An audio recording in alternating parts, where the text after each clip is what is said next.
Are you noticing changes in our country you find troubling? Do you feel unsafe and at a loss to remedy these fundamental shifts?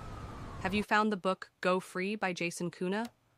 The Go Free method provides excellent meme curatives and specific language skills to overcome the anti-white psychological warfare being waged against us across the West. Go Free, a guide to aligning with the archetype of Western kind, by Jason Kuna, available on Amazon.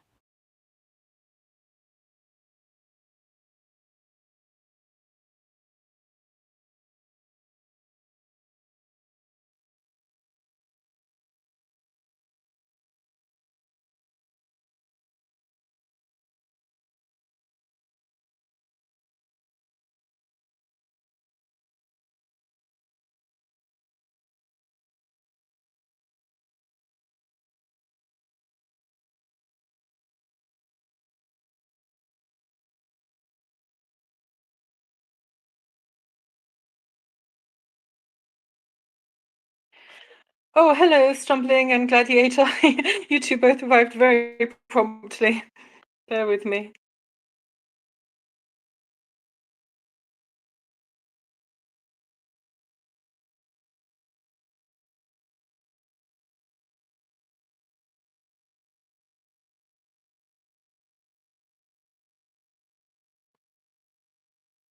Welcome, you European. Hans, I've just sent your mic.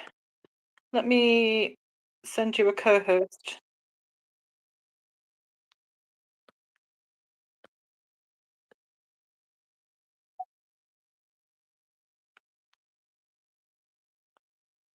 Co-host should be coming to you now, Hans, if you're able to. Great stuff.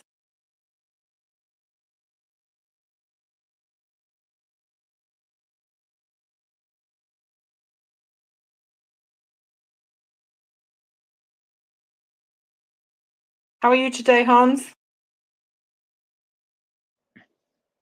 I'm wonderful. And you? I'm a little giddy. I have a blocked sink, and I've been pouring noxious substances down it, trying to clear it, and I think the fumes have gone to my head a little. But other than that, I'm okay.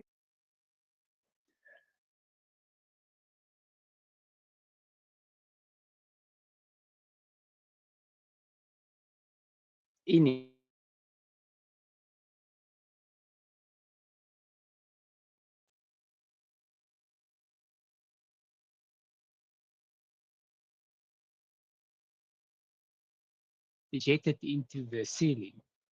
So I still have my eyes. I'm glad to hear it. Yeah,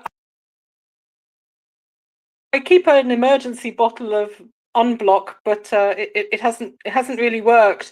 Unfortunately, yeah, I had people here yesterday. It was a little chaotic, and I'd had a candle jar that had reached the bottom, and I'd filled it with hot water to remove the remnants of the wax, and there was a coffee pot next to it, and I accidentally knocked them both over, and they both went into the sink, and a load of hot wax went down the drain along with a load of coffee grinds. So it's not looking good, to be honest. I'm hoping I might be able to resolve it without a plumber. Julia, hi, how are you today? Hello. I just have to chime in because this is kind of bizarre. Yesterday was a very bad day for me in terms of clumsiness. I did not sleep well, and I also had like a big estrogen spike, which makes me very clumsy. And so I was reusing this like takeaway teacup, um, or coffee cup, paper cup. Um, and I apparently had reused it too many times because the side seam completely tore free, and it dumped all over um, this countertop. I'm staying in a hotel right now, and all, this countertop like has built in like all these different like sections, and it went into all these like nooks and crannies underneath the glass that is on top. which has heavy things on top that I had to remove. It went down inside the mini fridge. It, it, it was a disaster. And so I spent like an hour cleaning that.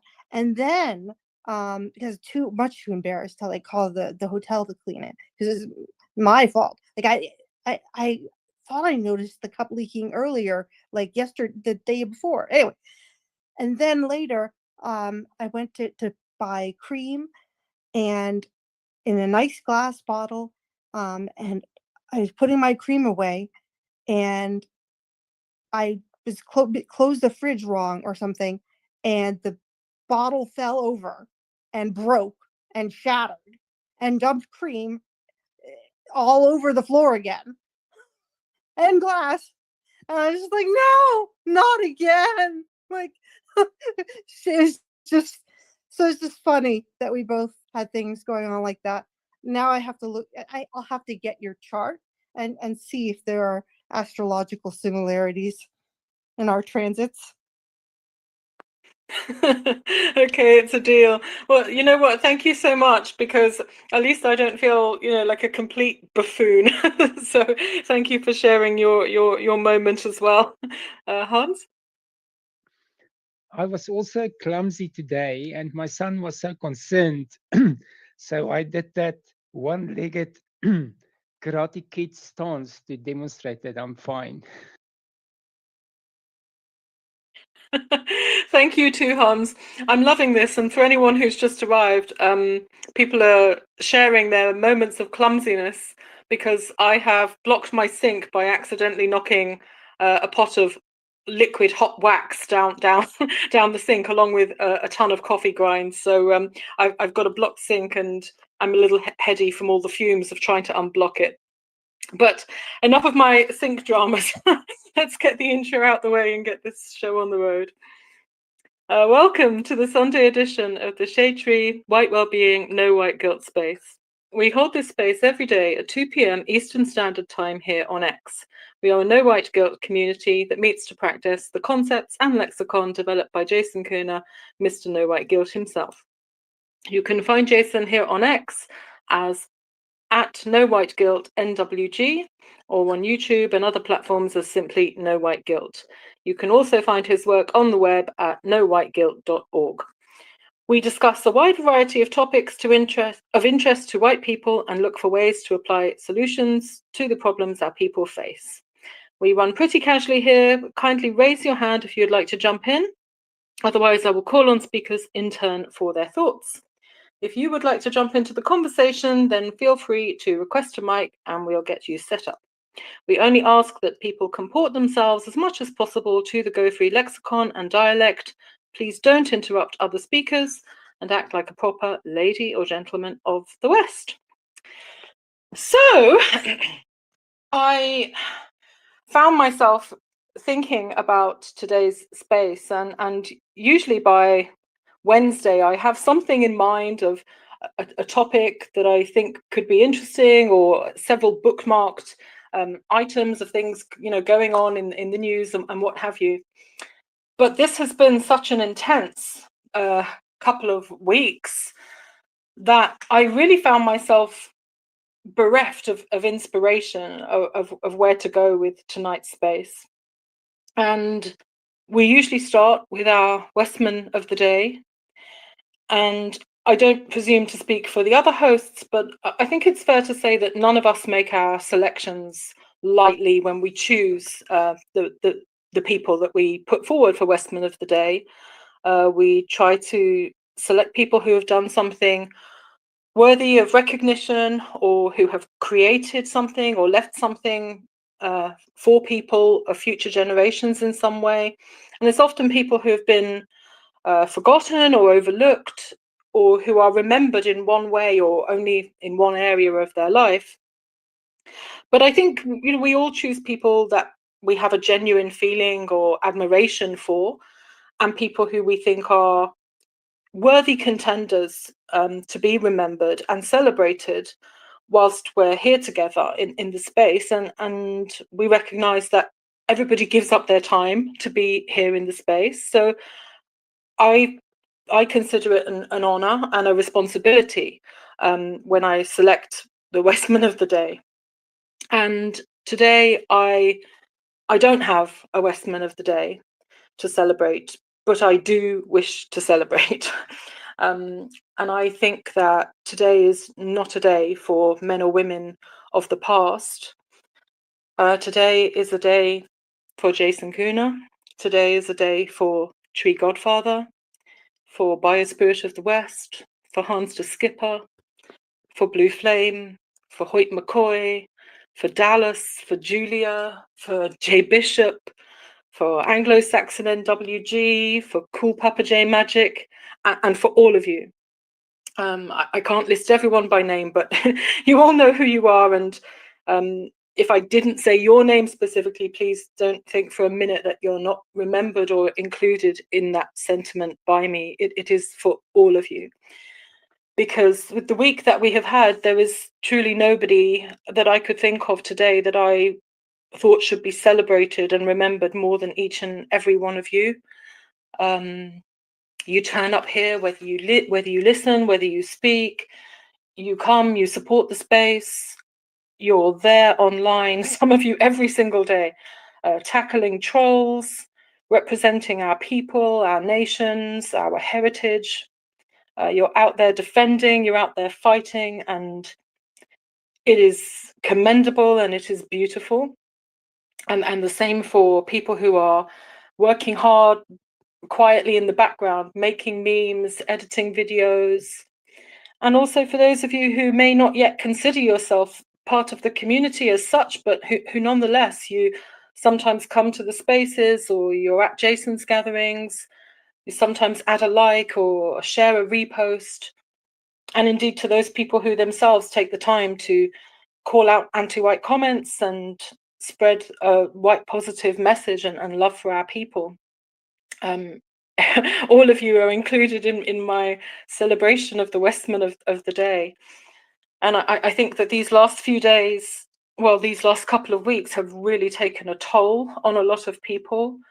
I wanted to especially give praise to Tree Godfather and Hans and Eindelin, who have done a phenomenal job of managing that conversation about some of the most diabolical acts committed in our society upon our people. It's not easy to talk about that in a public way. So I think they've done an amazing job. But I think that there's been an exhaustion that's built up for years, and the last couple of weeks have felt like a ginormous magnifying glass over everything. And everything feels magnified and intensified as we watch our people shot and stabbed. And knowing that most people in the world would rather just stay completely silent about it, I find that exhausting. And then you open an app and there's another thing and another thing and another thing, with people laughing and sneering and mocking the pain that we feel. I think that's absolutely exhausting. So I know that I have not always felt all right in the last couple of weeks. And I honestly don't know many people who have. And of course, we're all right in that we get up, we look after our children and our families, and we go about our day and we do our work and we meet our responsibilities and we do everything that we have to do. But underneath, there's a pervasive feeling. And for me, that feeling is something like a mixture of disgust and burning rage at times. And I guess that feeling will be different for everybody, but people are stressed out, and I've noticed a huge amount of videos and posts this week. Interestingly enough, to me, a lot of them are from white men who are putting forward their feelings and saying, I'm not, I don't know how to process this. I'm really stressed out with this, or I'm not sleeping, or, expressing these type of things that just show that people's nervous systems are absolutely maxed. And the news and the internet and all of this stuff is not about to slow down. So in an unusual start, instead of celebrating another person, I just wanted to celebrate all of you today. And I didn't really want to miss the opportunity to potentially have people share in some form of support or advice in the community.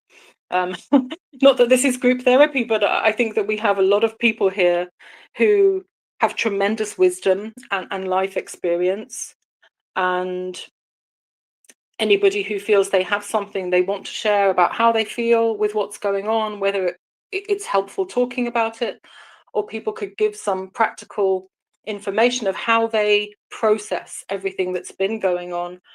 I'd be really happy to hear that. And I have probably only one thing that I do that I could share perhaps later on.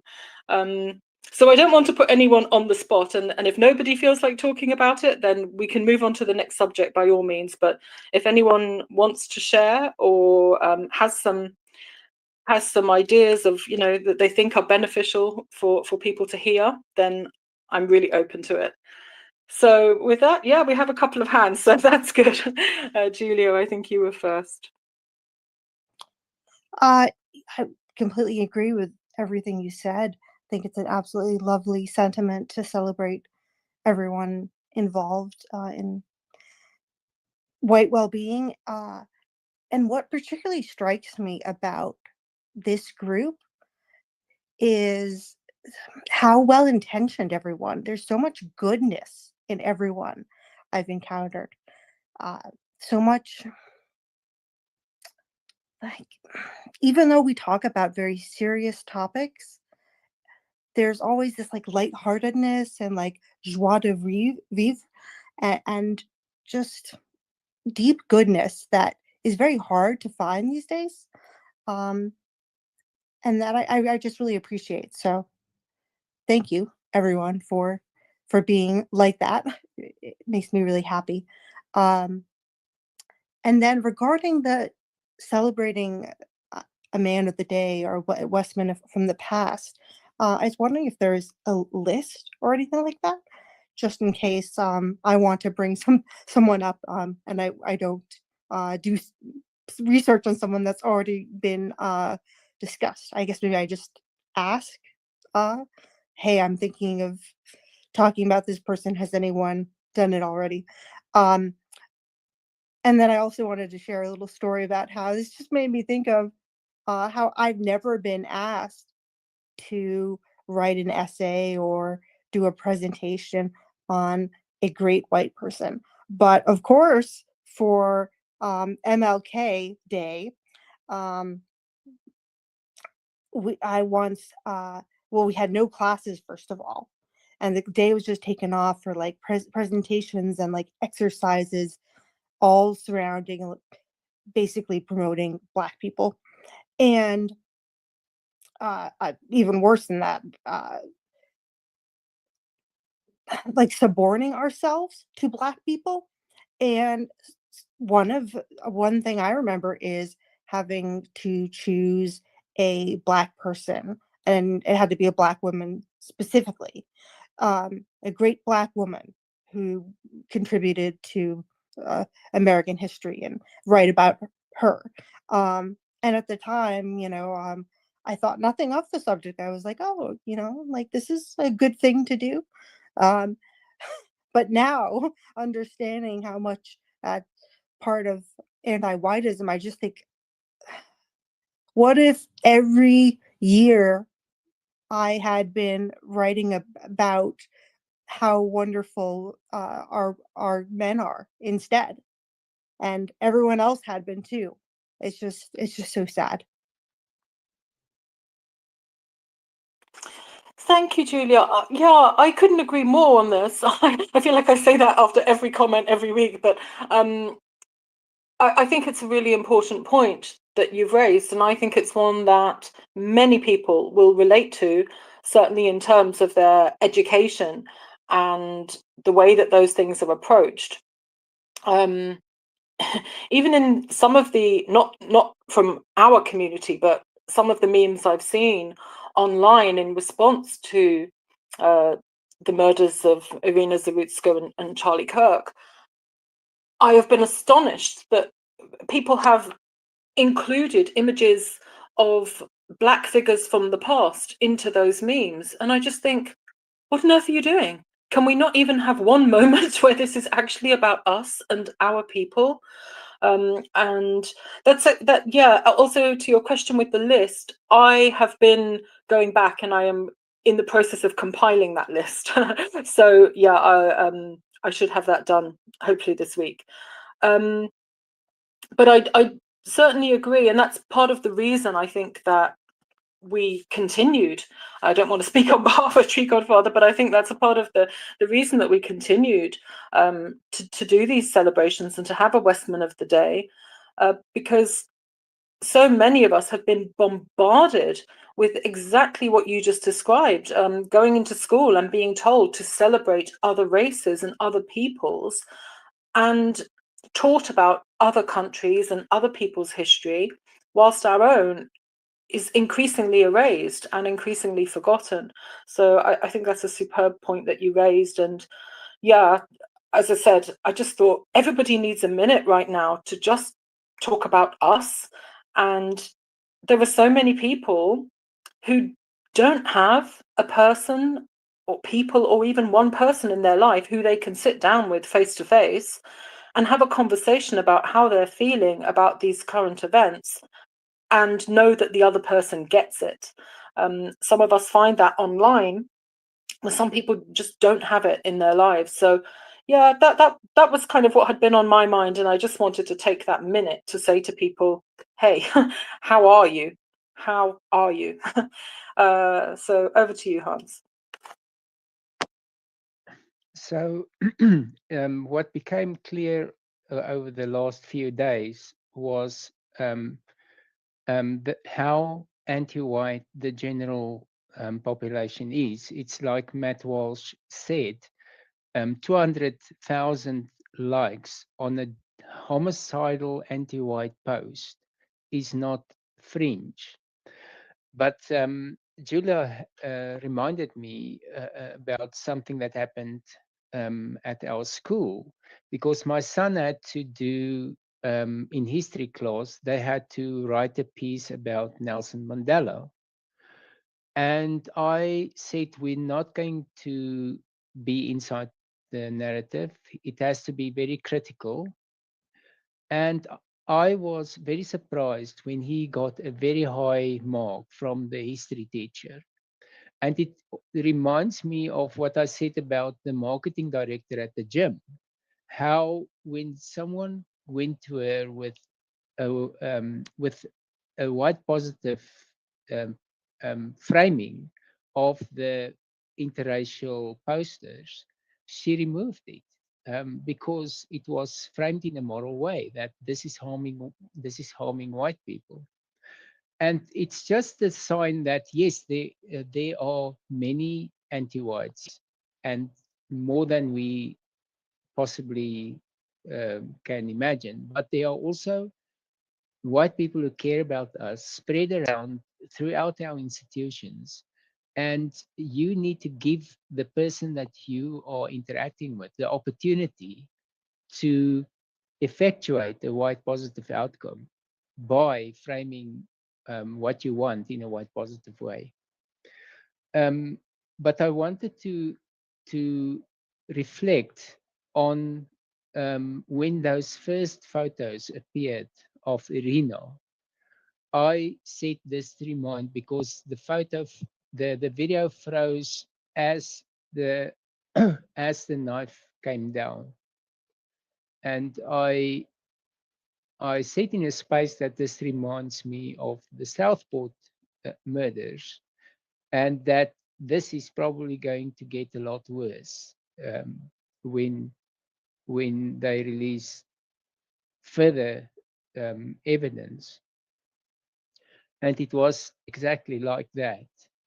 It was, I think, probably the worst thing for me was the um,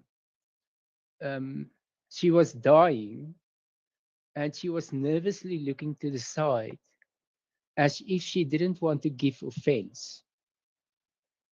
This is how damaged we are. surrounded by the most angelized race. She was nervous to call for help. And I think I think that shocked people. That really shocked people. That yes, he was, even the murderer, the monster. He was of the same angelized race. So this should be impossible in the anti-white narrative that these people, that all of our people grow up in. So I think this generated an enormous amount of energy, and Charlie Kirk posted about it, and he said, America will never be the same. Well, I think this is more than America. This is in the entire Western civilization. People are seeing this, and then 17 hours later, we were in a space.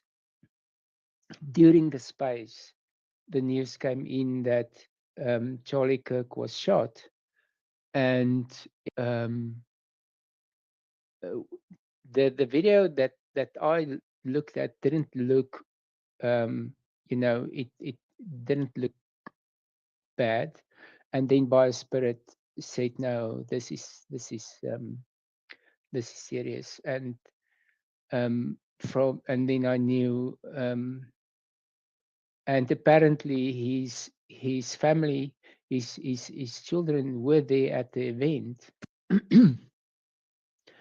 um, yes, and Charlie Kirk was part of my online life, and it's I mean, he was the soft spoken um, man who went out into these universities, and it was such a shock because you would never expect him to be the target, because he wasn't ever edgy. He had strong positions on certain things, but he was never disrespectful, edgy. A lot of the people in the white adjacent sphere, they do generate engagement by doing these things, and Charlie did none of that. So this is a combination of things that, and you can see, like you said, people are really shocked about this, and it's not only Charlie, it's not only Irina, it's a combination of these things, and that it takes time to process. And I mean, I'm glad that people have some sense, that they stopped spreading the images of the killings, and that, because the message is in the image. It does damage to you, and you need to limit your exposure to these things. Yes, so very you know i things are changed, and I think it's a personal change, and it's a civilizational change, and what's going to happen now, we don't know, but so we don't know what's going to happen. Hopefully we can channel some of the energy in a wide positive direction, and that's um that's going to be um going to go some way towards, you know um dealing with the um um with the stress and the emotion.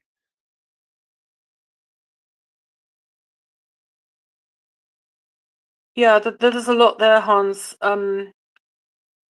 For sure, our nervous systems are nowhere near adapted even for the amount of data we consume when we go on social media. But to actually watch repeated videos or see repeated images of people being slaughtered, we are not primed for that. Absolutely not. That is warfare on our psyche. And as you say, it's not just these two events. Even while all of this has been going on, there has been another story which I don't intend to cover today, perhaps tomorrow, but which is the Frank and Maureen Alton, this elderly couple who were, tortured for 5 hours, murdered, set on fire in their own home. That would have been a huge news story potentially, but everything has been, overshadowed by this week's events. And of course, there are many others. There are many other murders that have taken place in the last few days, and that's the case week in, week out. There were so many hush crimes that go on that just don't become big news stories. But I have certainly seen an increase in, as I said earlier, and that's kind of why I wanted to start this way today, was because I have certainly seen an increase. And you reminded me of one clip I saw of an American man. He was saying that he wasn't a fan or a follower of Charlie Kirk. He barely knew him. He'd seen a few clips of him debating, and that was really it. And yet the impact that this has had on him has been really significant. And so it was from seeing these various posts and clips of people like him that made me sort of take this approach. I'm really glad that you made that link with the Southport killings. That was interesting to me, because I will say that the feeling that I have carried myself in recent days has been very, very reminiscent to the feelings that I had immediately after Southport. Because again, these these types of murders, I mean, they're attacks of a most godless, unspeakable, unthinkable nature. And as if that isn't bad enough, you then have the realization that there are thousands of people, millions of people, who think that's funny, and or they simply do not care. They would rather that you shut up about it because they just don't care. And for me, that generates a feeling that, as white people, we are very much alone. We are very much alone in our battle. And so that it weighs quite heavy on the heart, in my opinion. And so that's something that's really been interesting for me to observe, having that same experience to the events recently in the US and the Southport killings here. So thank you for that as well. I do have a positive clip that I wanted to share in a minute that you reminded me of, but Gladiator has been waiting patiently. So I'll come to Gladiator and then I'll post that into the Jumbotron. Gladiator, go ahead. Yeah, I'm really disappointed to say and see what I'm seeing in the white well-being community, the people that we have, that since this petition has been put out by Biospirit, I have literally been out here and I have pulled at least 95% of the little bit of votes that this young lady has. I know we have at least 100 people in our community. I know we got at least that. Those first 100 signatures should have poured in. And yet we're 4 or 5 days into the petition, and she has only reached 130 signatures. I'm so disappointed in the white well-being community. I mean, why do people sit and listen to Jason put all the hours he is putting in for shits and giggles? Personally, me growing up, I've always believed I find something, I believe in something with solidarity, and I support it financially and by being active. I mean, this is our time, people. All the evidence is there on video surveillance that this is a hate crime on a white person. The proof is there. This is the time we need to come together. The evidence is there so we can get the world skewing about anti-white crimes. Exactly what Jason preaches every week. This is not the time to be lazy.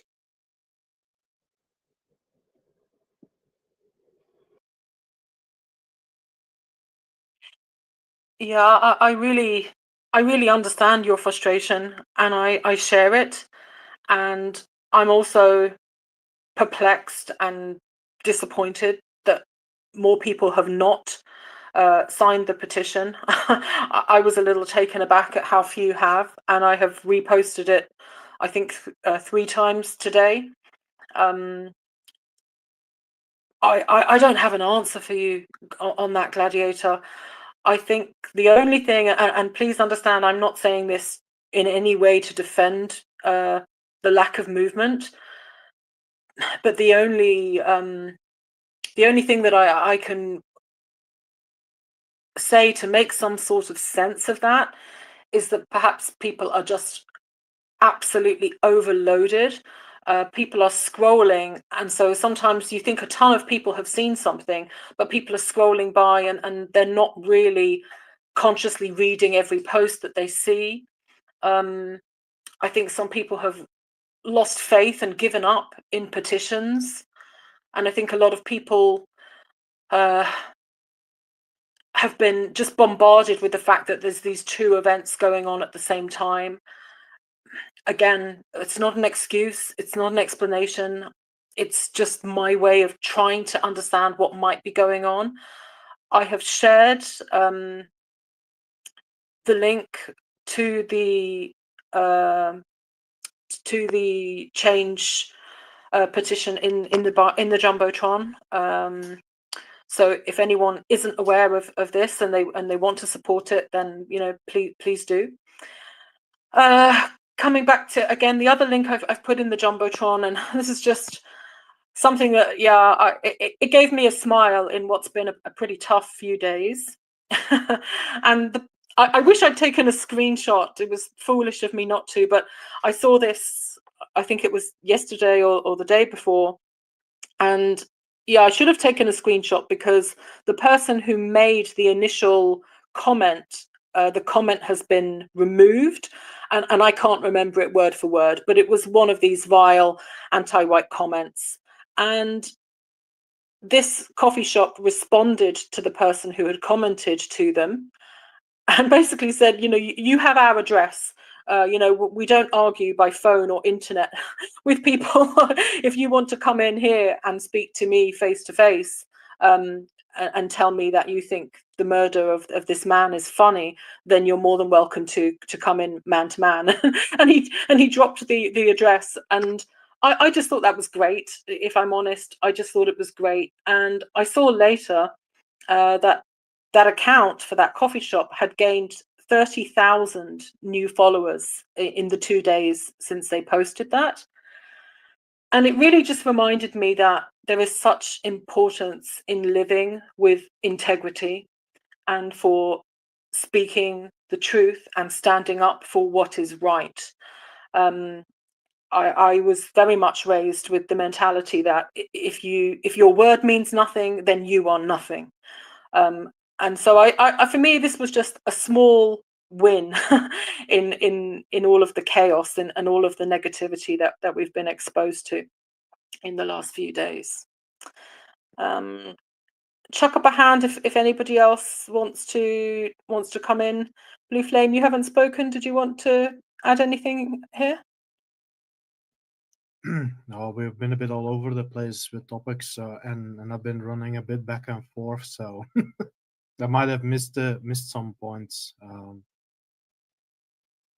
You were speaking about how men feel earlier, and the nervous system being, well, at max, right? That we haven't, so to say, evolved to deal with all of this to the extent that, whatever is thrown at us every day in the, yeah, decimals in regards to a robbery here, a murder there, whatever it's going to be.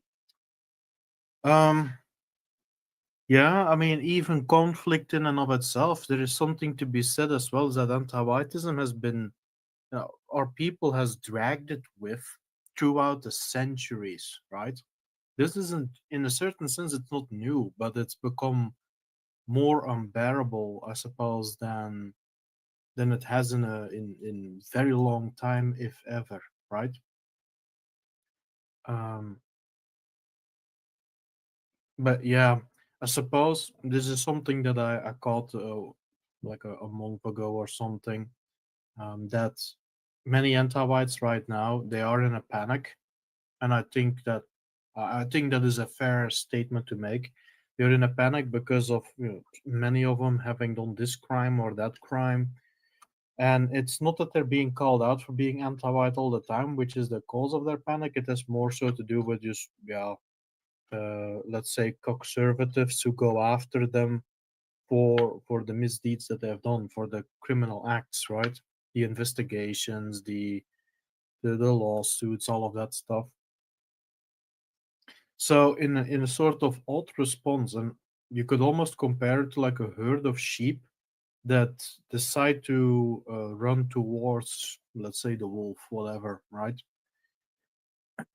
or a heap of hyenas. Let's make it more apt. Let's say like a pack of hyenas that decides to run to the lion with the intention of, yeah, that lion is gonna take one or two of them to the ground or what have you, but all the others will manage to get away. And maybe that is what we're seeing here, that they toss everything at us at once, often in a certain sense, I guess, admitting a lot of wrongdoing, but because it literally is so much that some of it will still slip to the nets, even though it is clearly visible to see. And I've said it before, guys. The anti-white has studied our minds and knows how to mess with us in that regard. I can't repeat it enough. And this is yet one other of these tricks to exhaust us in this manner. Um, Exhaust us, distract us, and being distracted with legit issues, right? Um, yeah, it's like let's say the thing that is very important to bear in mind also, I suppose, is that, let's say, with Mr. Kirk's murder, right? Everyone was looking at that, and rightfully so. Why wouldn't you? Especially because so many spread it, and because this got particular attention, um, in comparison to, let's say, other murders. Maybe, I mean, you already here and there see people, clamoring for people to remember Irina, right? And Metcalf. So the focus goes to Mr. Kirk's murder and the outrage and what have you. All very well and good. But at the same time, you need to bear in mind is that what are the anti-whites in the meantime getting away with? And in a certain sense, it was already addressed here. There have been more murders. There have been more, I don't know, kidnappings, robberies, whatever it's going to be. And in this manner, they hope that that people will be too exhausted to go after all of it, even though it must happen. Um, the problem is that the population, the West, of the West, is very vulnerable to these tactics because, well, many of us simply don't have half a clue in how many ways we are manipulated or being played, as that is called, right? Um, White well-being is definitely a big help, but that in a very good direction. It gives someone purpose, it gives someone insight that they otherwise would not have. In addition to that, I mean, yeah, I've said it to most of you already. Like I don't even know how many times, and I guess I'll be doing it many more times henceforth. Is that there are great men who, and some women too, who did so much work to help us, to help understand, to help the world understand, with the purpose of healing, what's going on between our ears. And these anti-whites very quickly, by the way, went after them. Some of these philosophers and psychoanalysts and etc. were actually persecuted. Some died for the works that they brought into the world. One of my favorites in a certain sense is, he did die in a stockade, right? But what do anti-whites do? They didn't simply burn all the books, probably some of them, but they also ran off and they ransacked that knowledge. And as certain as that, a scalpel, for example, can be a tool to, or, to do surgery, to help someone extend one's life, to work towards a process that will lead to healing and more longevity, or what have you. They use it as just a butchering tool, right? Same with everything you put in their hands. They poison everything they touch because they get a but that's just how an anti-white mind works. It's just this seething envy and hatred for everything that is happy and free and a bit wild, maybe even, and creative and independent. Well, no wonder that whites are their favorite target, or their main target. But yeah, where are we? As where is the white race in this? Well, we all know we're not a race. We have forgotten that. It is that bad. And maybe I shouldn't laugh, but it's at the same time, as bad as this, it's also so ridiculous that it has come to this point. And yeah, together, yeah, I'll always be one of those voices who will stand by it. That yeah, we need at least a certain percentage of our people. Again, it doesn't need to be everyone. It doesn't even need to be most of us, but there needs to be a solid percentage of our race in general who who are into these schoolings, like what are their Carl Jung, Steiner, who else do you have? Maybe a bit of Schopenhauer, a little bit of Nietzsche, whatever it's going to be, and all of these types, and build forwards from what these men have come up with, because most of their works, yeah, completed for their lifetime, but not completed in towards the complete mapping out of who we are. I mean, a single lifetime is simply not long enough for that. We have to continue on those works. Coming back to it, it is the anti-whites who have been continuing it with the intention to harm. Um, and believe, yeah, I can tell you this, guys. A lot of anti-whites are now being fired and held accountable. Some might even be jailed, whatever it's going to be. And we know that let's say the genuine right wing, the people who really want the US to do well, France to do well, England to do well, whatever it's going to be, they're still going to take satisfaction with that. And they're going to say, all right, we're done here. No, no. And all of you know this as well. So, yeah, we, how shall one put it? A lot of again, there will be a vacuum that will be opened up in the wake of all of this, and maybe we can fill it in. It would be excellent, would be very good.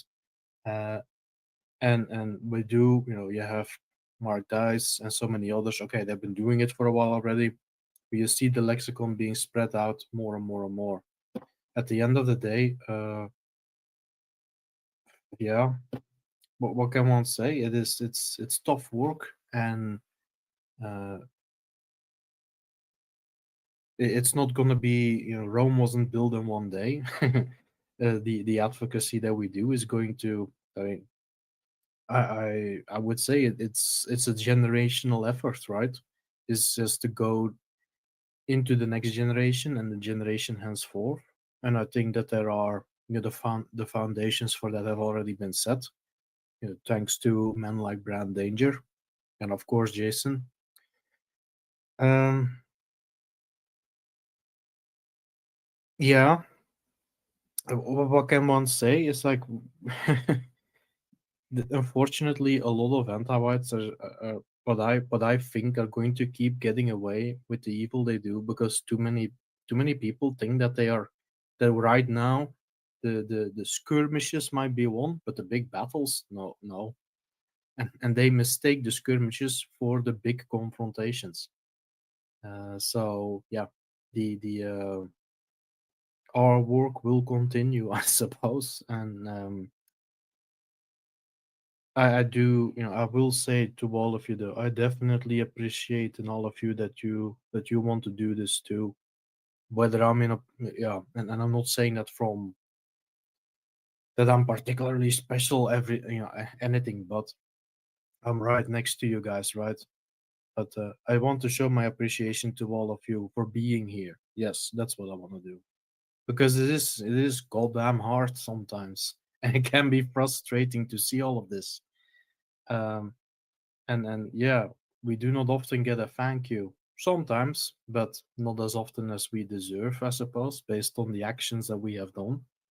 Um, but at the same time, man, it is, yeah, it shows the nobility of everyone here to want to do that for those we absolutely do not know and who wouldn't be asked to do it back for us. Real quick, because I see that Hans wants to say something, so I'll try to make it brief. You mentioned the types who could absolutely not be bothered with our fate and what have you. And well, if it comes from non-whites, I suppose that is your natural antipathy. Different wavelength on which we all live, and that is simply how it is. That is simply reality. As for the wipes, yeah, the whites who are as such, yeah, that is a clear sign that they are not right in the head. And if only we had more healers as such, maybe it needn't be that way.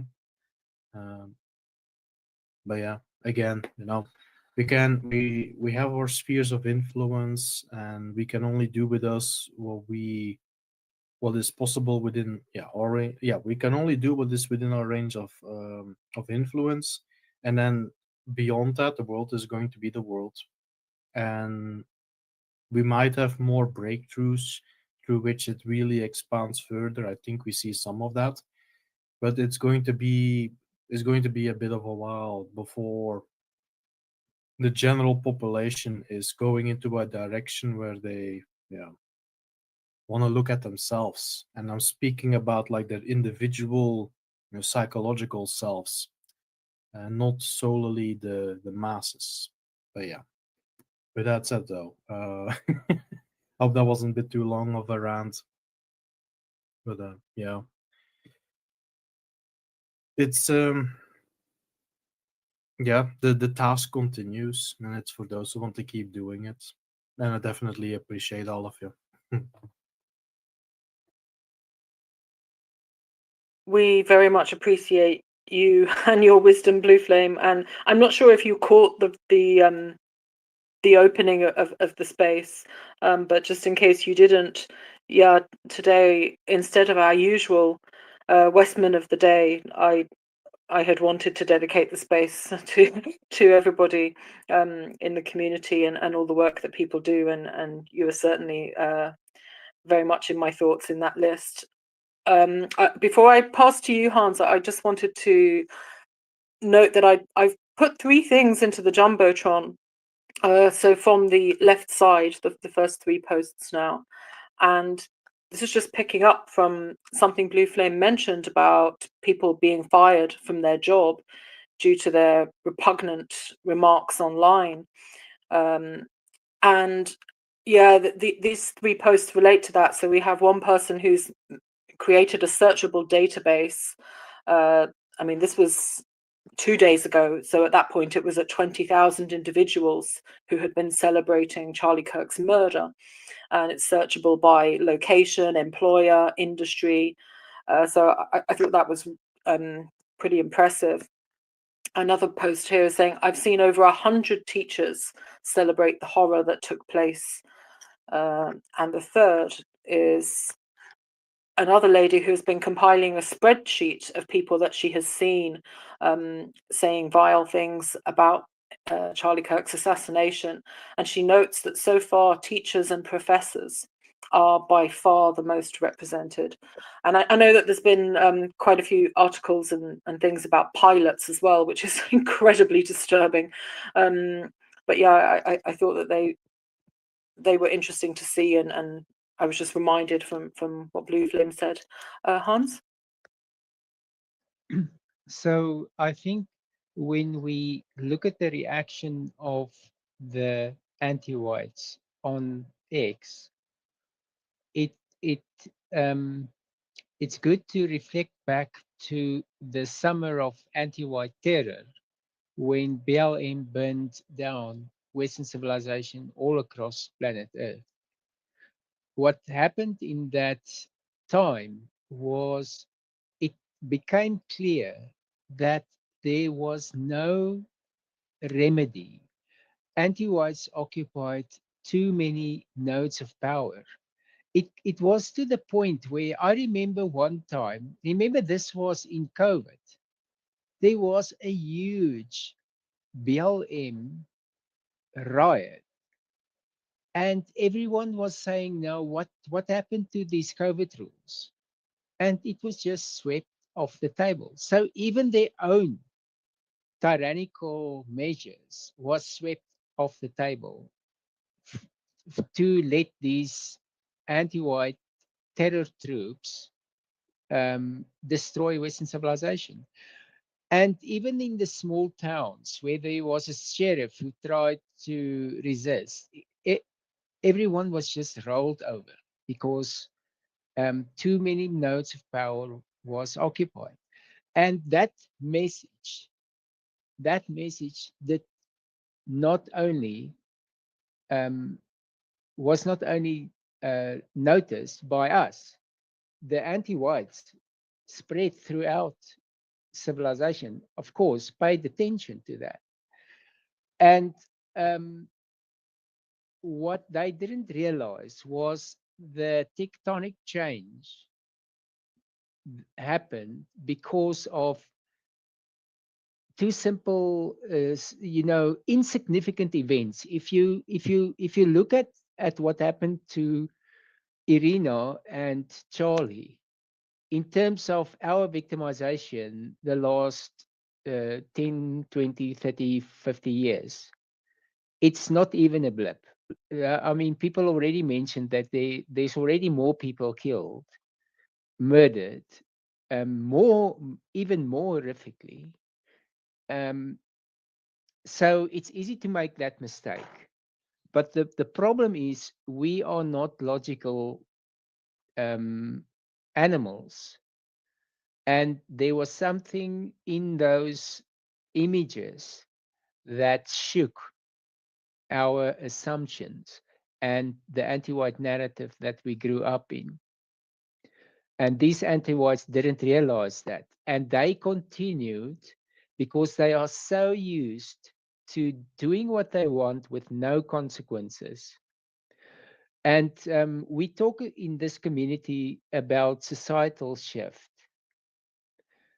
Isn't it wonderful to see normal white people organize resistance? I mean, this on their own initiative,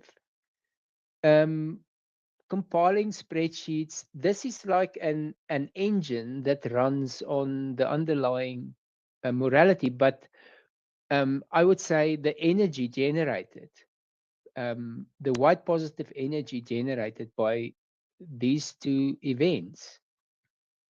And I would like to know who released that first video, because um, uh, I don't know how it leaked, but if it didn't leak, then we wouldn't even know Irina's name.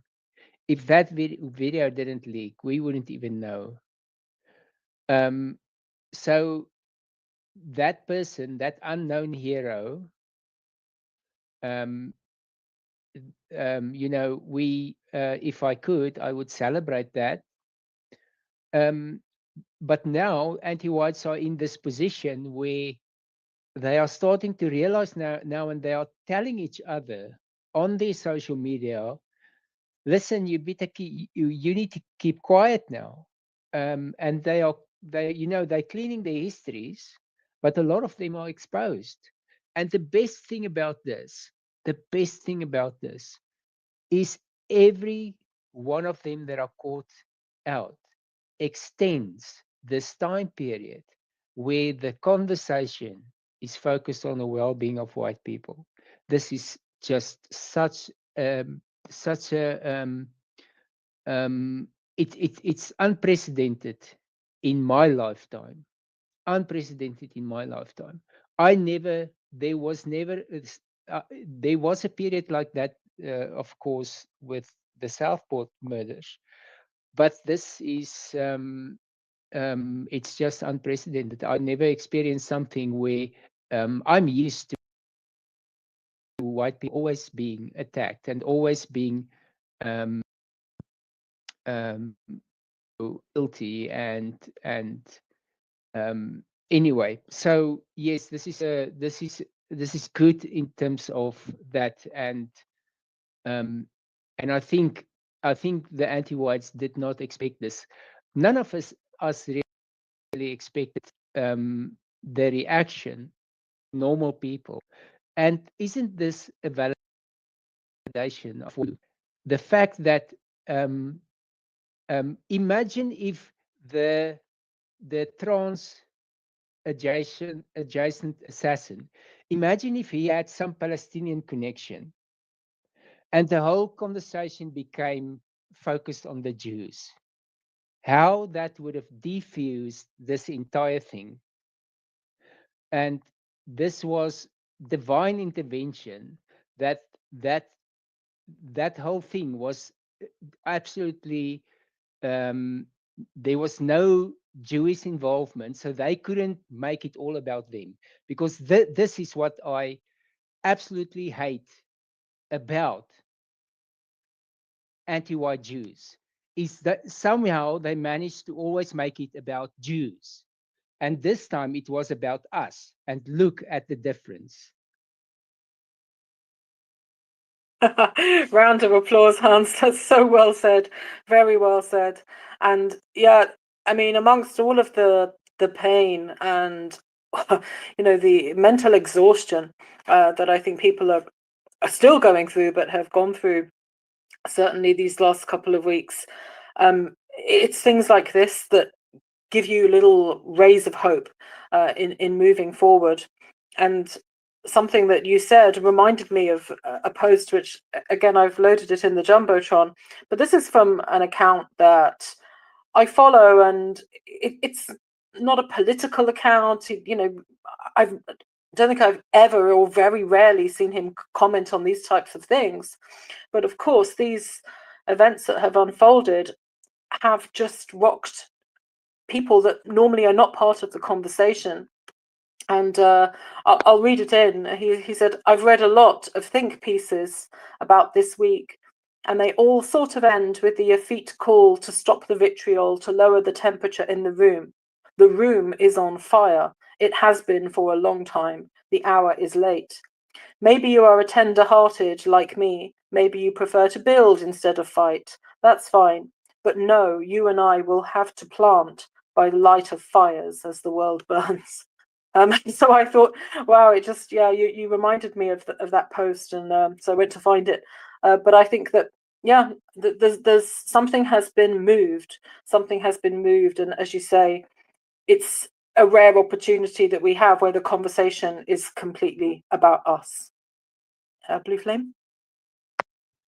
I guess in regards to who shared that video for Verena, I guess might have well, who would have the earliest access to the footage?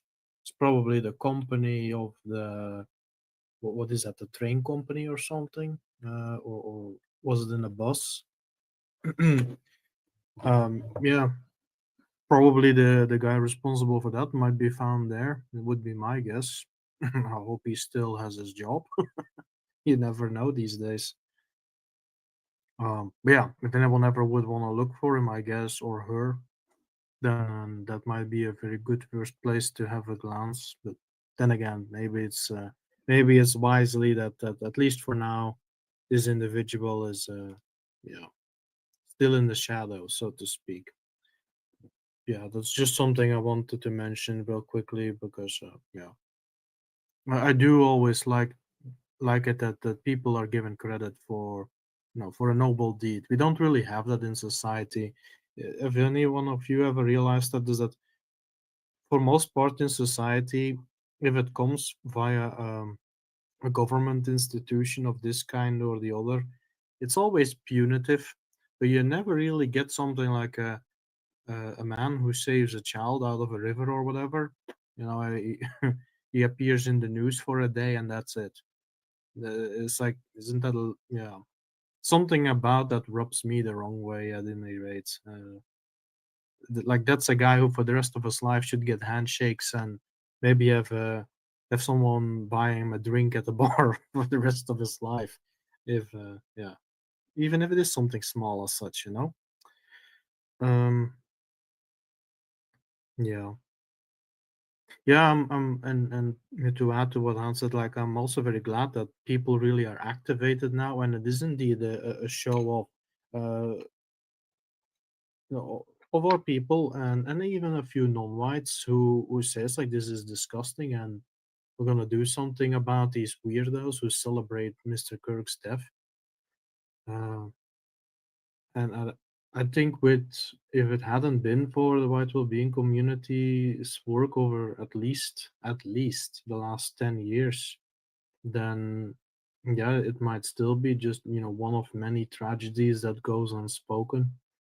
Uh, so I think that is fair to say because I've definitely witnessed it over the many years that I've been active for with advocacy is that um, you can openly speak about topics that 5 6 years ago were a complete taboo.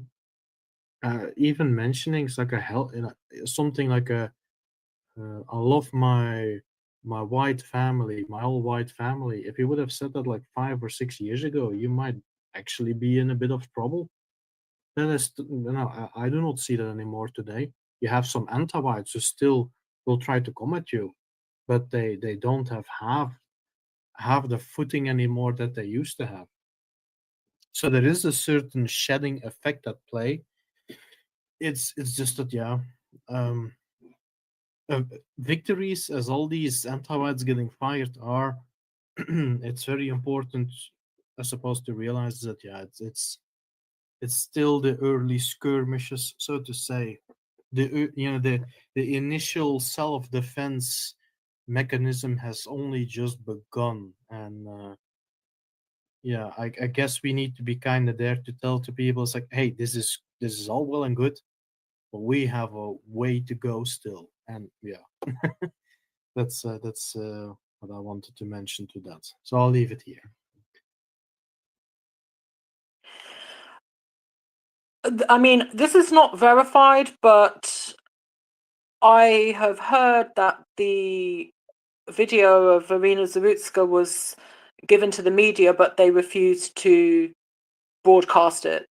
And somebody who I believe worked as an employee in one of the media companies leaked the video. That's an understanding, but yeah, you have to do your own research. That's just what I've heard. I wanted to pick up on something you said earlier, Blue Flame, about how much we're being manipulated. And I'd said at the start, that it's important to find ways to process all of this stuff going on and all of the noise, and that I had one thing that I could say that I do, and I guess I'll share that. For me, I tend to reflect on the fact that there's a difference between, well, okay, let me start it another way. Many years ago, I remember someone saying to me when I was much younger, the idea that everyone is entitled to an opinion is erroneous. And of course, that goes against everything we're always told in the school system and and so on. And life in general, people throw around that idea of everyone's entitled to their opinion. And I remember someone saying, no, everyone is not entitled to an opinion. And it kind of changed forever how I looked at the world. And yeah, that there are some people who perhaps they're not really entitled to an opinion if you don't know how to research, if you don't know how to find facts, if you don't know how to process information, if you don't know how to separate data, if you don't know how to put two and two together and come up with four, then perhaps you're not entitled to an opinion on a subject of which you know nothing. And certainly on social media, we are beset by millions, billions of people with opinions that many of which are just uninformed noise, that they're just processing. They're not actually formed opinions.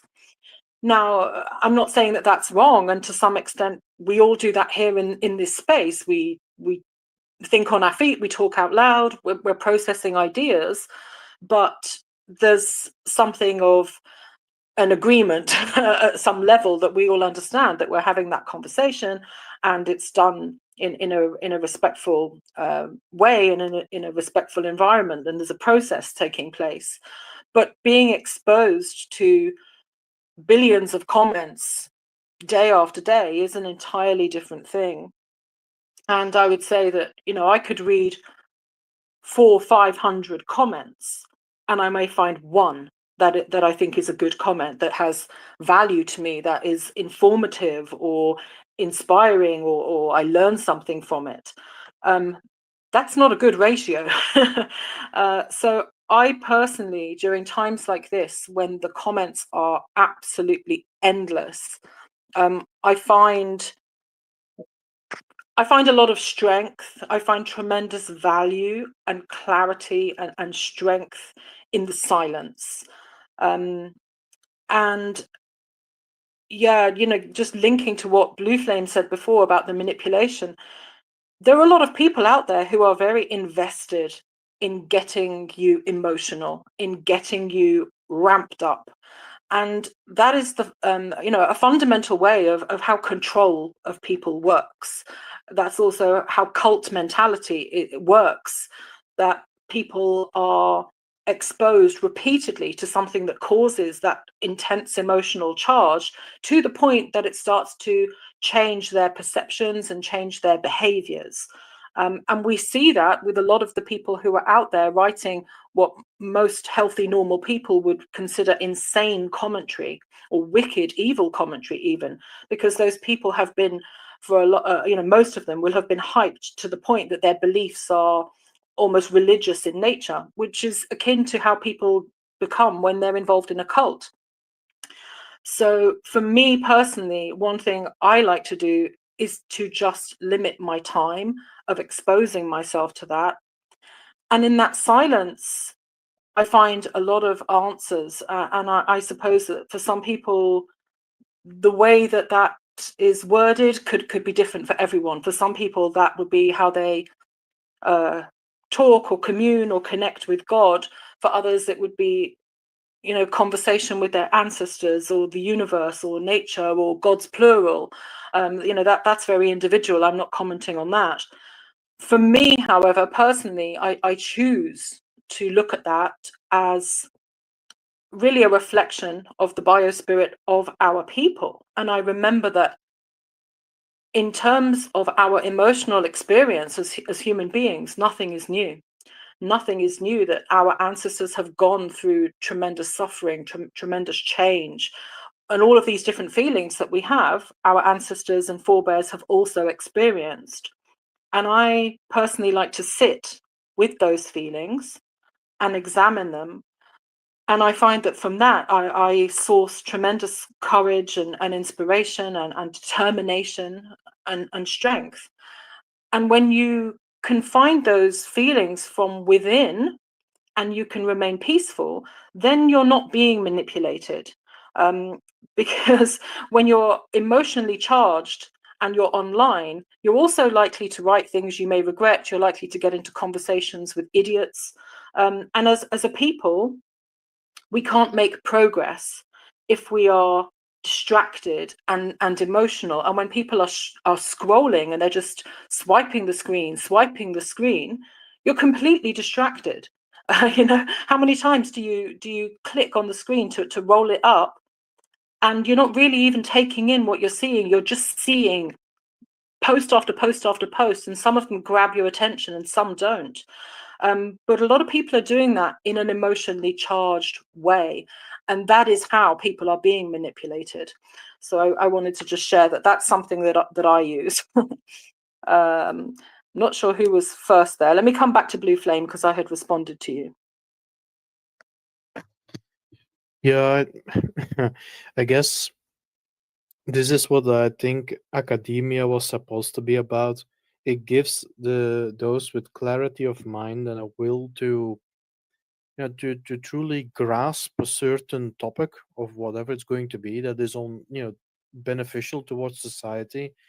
Academia gave you that calm breathing room away from the pandemonium of regular society, I suppose, where you can keep cultivating what you naturally are already inclined to do, which is to learn and to improve and yeah, to master one or two topics, or as we know, like some of these polymaths who could do like 15 sciences and knew like four languages and stuff as such.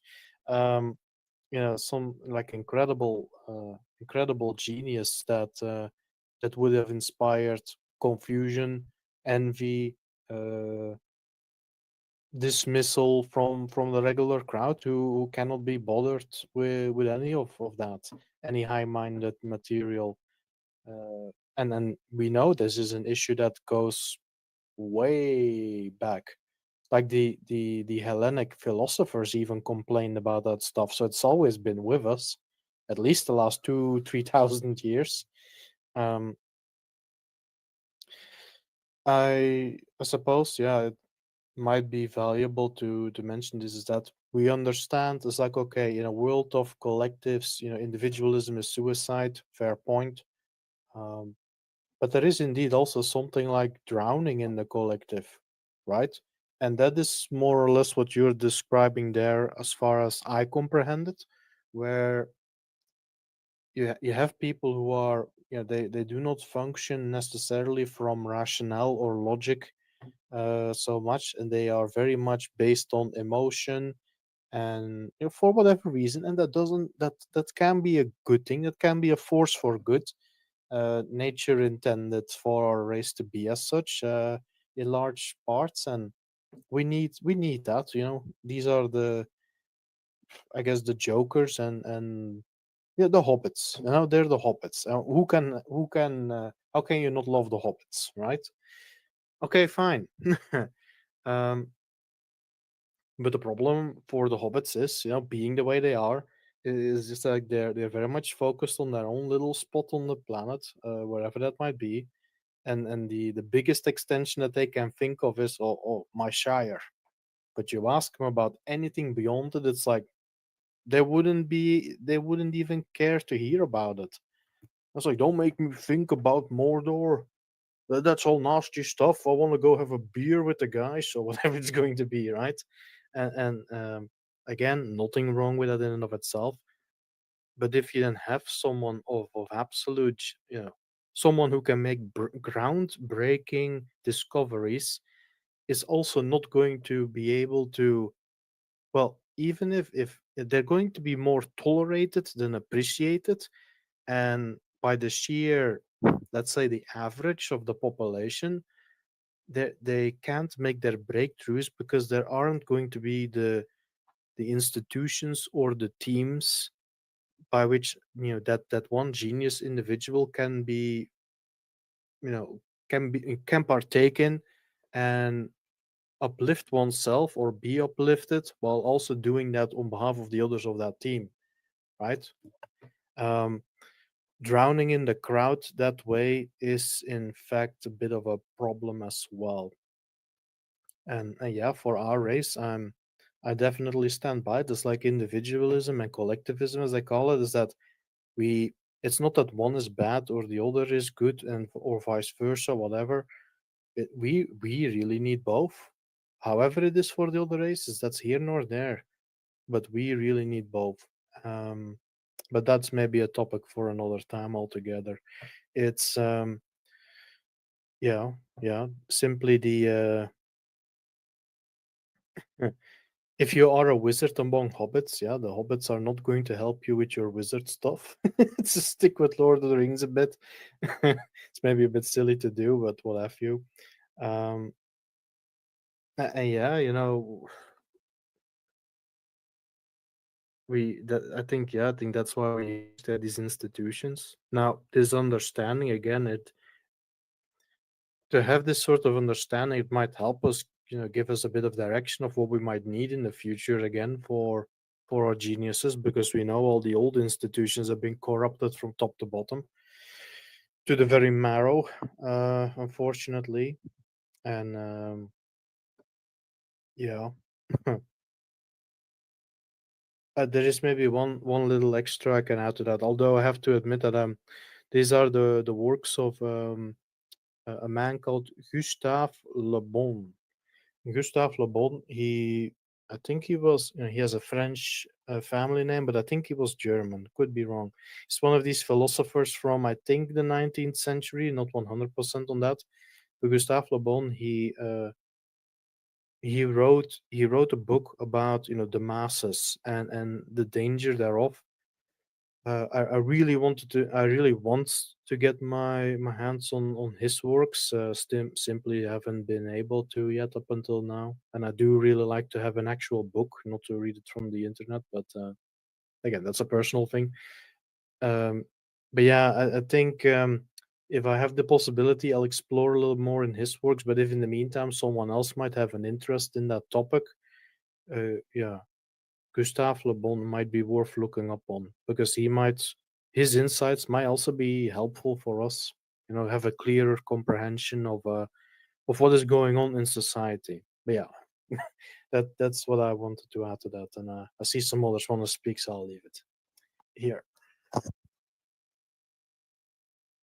Yeah, thanks, Blue Flame. I think he could be an interesting person to check out for a future Westman of the Day as well. And I will only just add that I think there's great wisdom in Tolkien, and yeah, Tolkien references are always welcome as far as I'm concerned. Julia. Yeah, so regarding everyone being allowed to have an opinion, well, yes, in our free speech valuing culture, yes, people can say what they like, but that doesn't mean that there aren't consequences for saying certain things. We're not required to listen. We're not required to respect what you say. We're not required to put up with it. And kind of in reference to what Hans was saying, it's after decades at this point of people being persecuted in absolutely brutal ways, not just bullied, but fired, debanked, forced to move, things like that, for saying even just mildly fringe fringe advocating for white well-being, like just hinting at advocating for white well-being. Now we have anti-whites calling for the killing of more white people, or celebrating those killings, and they're finally getting what they have have deserved, a little tiny bit of that, of maybe being fired, or at least being called bad people. So yeah, it's really good to see that justice. Regarding how to deal with emotions online and that type of thing, I have always been very good at compartmentalizing, and I think it's just how I'm wired. But I used to be, when I was younger, much more reactive. And so I would respond very emotionally to comments online, and like get in flame wars and things like that. This was like, in my late teens and early 20s. But then as I got older, I realized that I didn't want to be like that anymore. And especially maybe in the past 10 years or so, I've been consciously making a point of trying to, every time, and this doesn't always work, right? It's a work in progress. But when I'm typing in response to something, I try to think, why am I typing? Why am I responding to whatever? So at the very least, I know why I am responding. Am I responding because I feel a certain way? Do I want to achieve a certain aim? To whom am I speaking? This person or other people who are going to watch me speaking to this person? And just trying to be very intentional about what I say.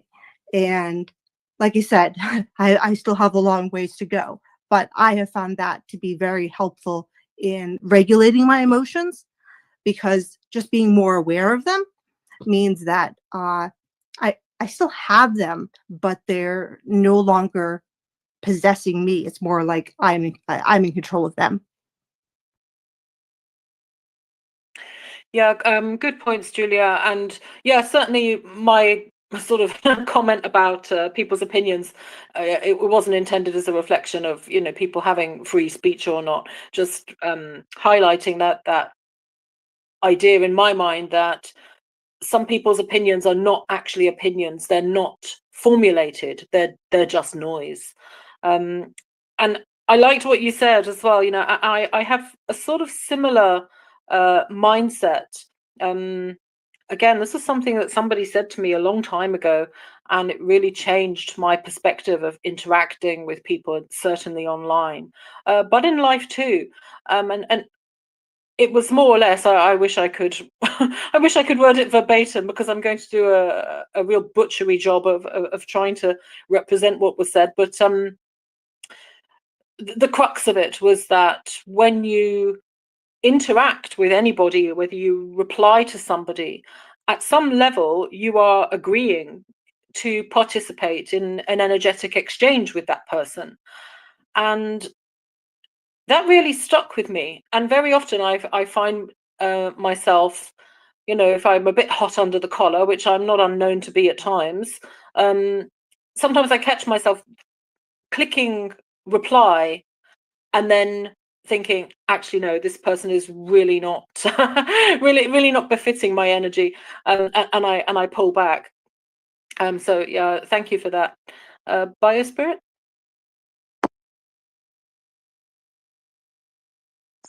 Yes, good morning, or good afternoon now from California. And I wanted to say thank you to Hans. That was exactly how I've been feeling about what is happening. I've never seen a groundswell like this before in my life either. And I'm very, very happy to see it. I think it's wonderful. And we need to keep riding this wave, and keep the momentum of people feeling like a people going. I also wanted to say that I had a conversation with someone this morning, which I found very troubling, because he is a person who is objecting to what is being done to the people online. They're losing their jobs and such. And I said, you know, they don't feel that way back towards you. It's not reciprocal. It's not. They don't have any morality. They don't have a.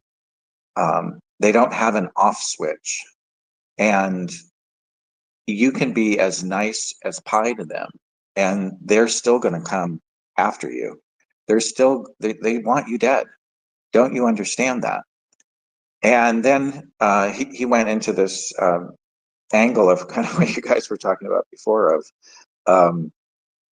well, you know, we have to talk it out, and you have to have respect for what other people say and blah blah blah. And I was like, no, I don't. I don't have to have respect for people who lie. When people lie, they abdicate their their position, and there are such things as facts. There are such things as reality-based, real things, and if they want to continue to peddle their lies, which they are, then I'm done. I am done being nice about it. And as I have said in my posts, we're burning this down. We are burning anti-whiteism to the ground, and that's the way it's going to be from now on, because there's no talking to these people. We've seen what they've done to the man who was willing to talk to them, and they are openly saying that they want that to happen to the rest of us. So I think it's a real wake-up call for our people. The other thing that I wanted to mention was a post that Stephen Molyneux made that I think was spot on, which is the emotional reaction that we're all feeling, that we're all having, is the fight or flight response.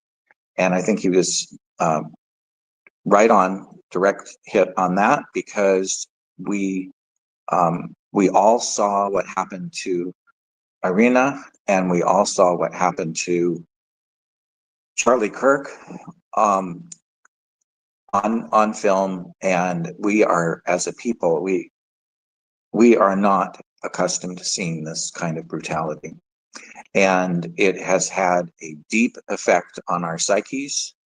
And I think that everyone who has seen those horrific videos understands now that you have to do something about this. This is completely beyond anything that we thought that we could wait and have somebody else take care of, have somebody else do something about it. It's up to every single one of us to stamp out anti-whiteism from this moment forward. And I'll leave it at that. Thank you. Thank you, Biospirit. I haven't seen the Stephen Molyneux video that you're referencing, but yeah, absolutely. It kind of came up a little earlier in the space, and people often focus on fight or flight, but you know there are 4 responses of fight, flight, freeze, and fawn. And I think when you think of those 4 and you look at what you're seeing in people's responses and commentary, you will see all 4 at play. But absolutely, our nervous systems are not adapted. I was sort of mentioning this earlier. Our nervous systems are not adapted even for the amount of data that we're seeing, the amount of posts, the amount of stimuli. But yeah, to see people be slain, to watch videos, to be repeatedly exposed to such images, that is a whole other ball game. That is the realm of war. And as we've said before in this space, this is psychological warfare, and perhaps people are starting to understand that now. And I think the combination of these two events happening in a short space of time, and especially with the late Charles Kirk, his children being present, watching him, his body like sort of taken away, I think a lot of people have been absolutely floored. They never expected that. They don't know where to go with that, and they are left reeling, trying to play catch up to what's going on. And our nervous system, the ideal state for our nervous system is not a strong nervous system. It's a flexible one. And so when we find ourselves, that kind of links back to what Blue Flame was saying earlier, and I was mentioning about when people are just in this state of scrolling. It's quite a sort of hypnotic state, if you will. They're just scroll, but they're getting more and more emotional at the same time. Yeah, that is where the manipulation takes place. That is where control of people's mindset starts to take place. But if your nervous system can remain flexible, you have much more capacity to be able to cope with all of what you're seeing and what's going on. But most of us are not prepared for that. Absolutely. I'm not sure who had their hand first. Achilles, I think it's the first time I've seen you in the White Wellbeing space, so welcome. Let me come to you. Oh, hello. Yeah, I've got a bit of a sore throat, so yeah, I'm losing my voice. Hopefully you can understand me. But yeah, it's been a good chat. You've all made some good points. But yeah, in terms of like all the information and that we're seeing, it is like a lot to process, and there's like so much going on, and just a lot of these events, like Irina and then Charlie, like one after the other, just a lot to see, and then like looking into like why it happened, and like everything to do with like society and like how that's sort of eroded, and with all like woke stuff and the trans ideology, and the complete split in society in terms of like political views. It's just, yeah, it's just really gone crazy out there. And again, Jim's like psyop and that sort of thing. I watched some really good lectures on a guy called Yuri Bezmenov, who was like a KGB expert, and he said like about like subversion, like changing our societies like from the inside. And he said like a lot of that's to do with like demoralization, like I see like lots of different events, and like it seems to me like the powers that be, like above the government, like I think they're just orchestrating these sort of events, because the way Charlie Kirk was killed, it seemed like a sort of like professional hit, but also like a message. And I saw people, I saw like a few theories, like the media like blamed on like the sort of liberals at first, then it was like a conservative right-wing person, then they said, what did they say then? And then they tried to blame it on Nick Fuentes and the Groypers. So I just thought that was a bit convenient. They were like two of the most like outspoken political voices of the conservative movement. I know Nick was in the alt-right. They were like some of the biggest voices. So, and the way they was trying to blame her on him. Like, yeah, it's just all the timing of it, like all the anti-whiteness. Like I see how America have got it, like with the ADL, and like all the sort of nonsense over there, with like the 14 words being like hate, like you can have black pride but not white pride.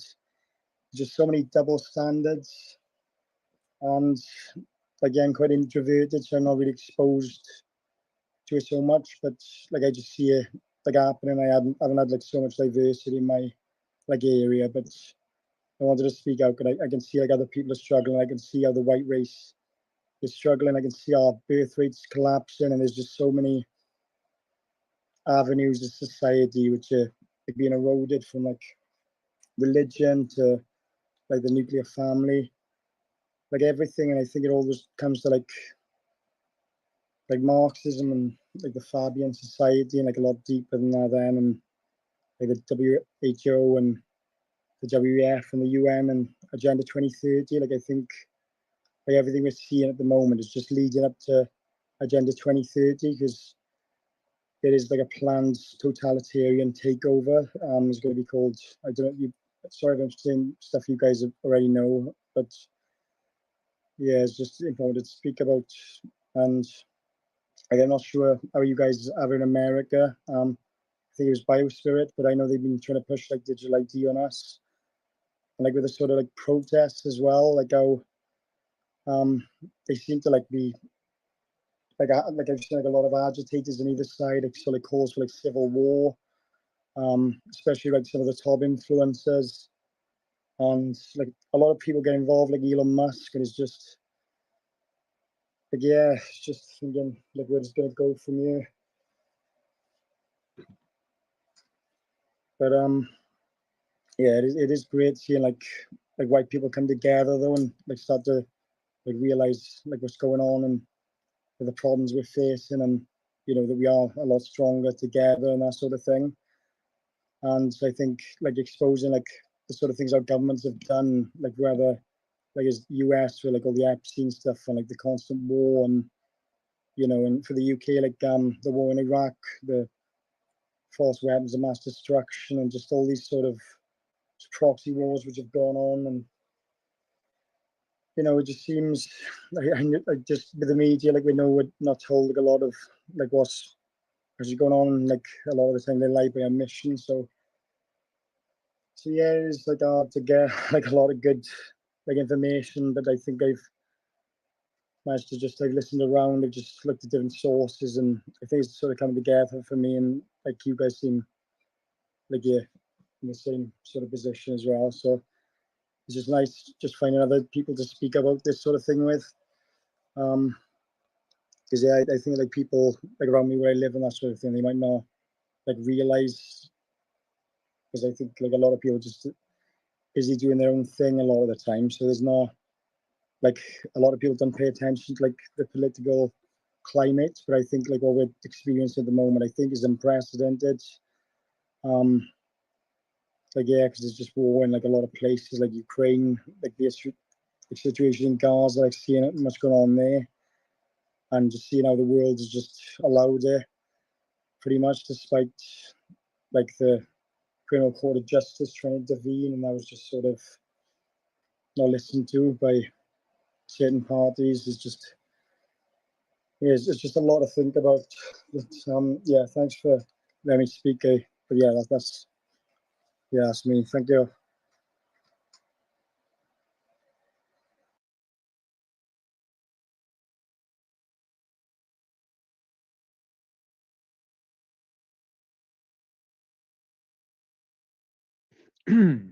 CKO,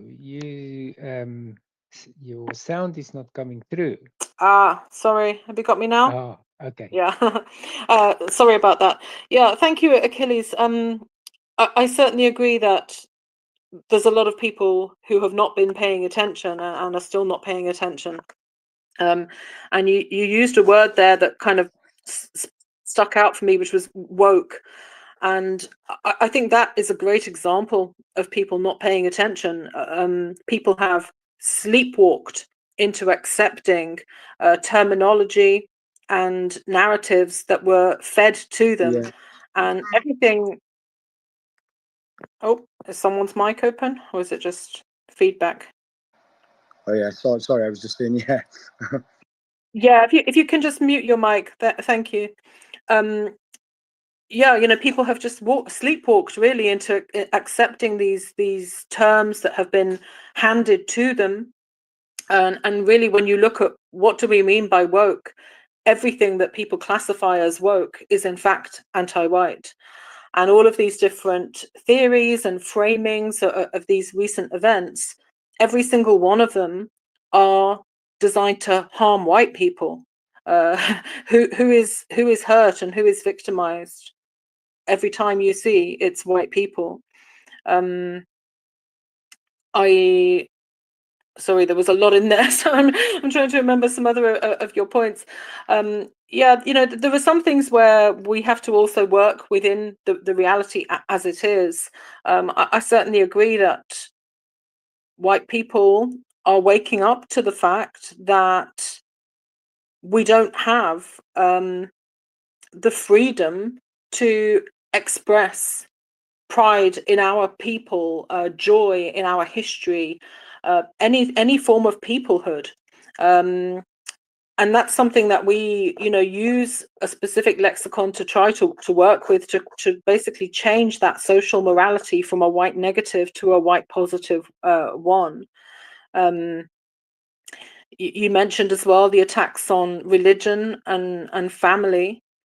And I would say that, yeah, when you start looking at all of those types of things, what's going on is that there are a lot of attacks on the white male, and all of these things disempower the white man, which breaks the family and it weakens nations.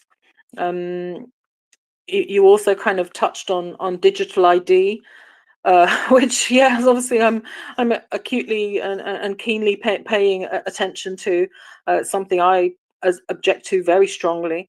But again, that's not an issue of the two sides being left and right, because both sides of the political spectrum are completely riddled with anti-whiteism. If you look, I mean, obviously I can only speak to the UK, it's what I know, but you're in the UK. But if you look at all of our systems, our police system, our legal system, our judiciary, our education, if you look at any system within the country, you will find that from top to bottom, it's absolutely riddled with anti-whites and anti-whiteism.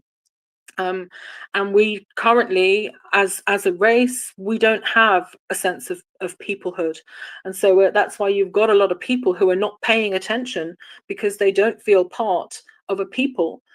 Other races work to unite together, on racial lines. So if one of them is attacked, one of them is hurt, one of them is victimized, they all come to support and strengthen that person's cause. And that is something that we very much lack. And that's something that we advocate for very strongly within our community, is the sense of peoplehood. So I tried to pick up on a few of your points there, but let me pass to Mr. Hans. Thank you, Siko. I also just want to touch on a few points that Achilles mentioned before I move on to what I originally wanted to talk about. The first thing that I picked up, you did mention double standards. And this is one thing that we recognize in this community, that what looks like double standards, if you drill into it, you will see that it's not really a double standard. It's that their standard is anti-whiteism.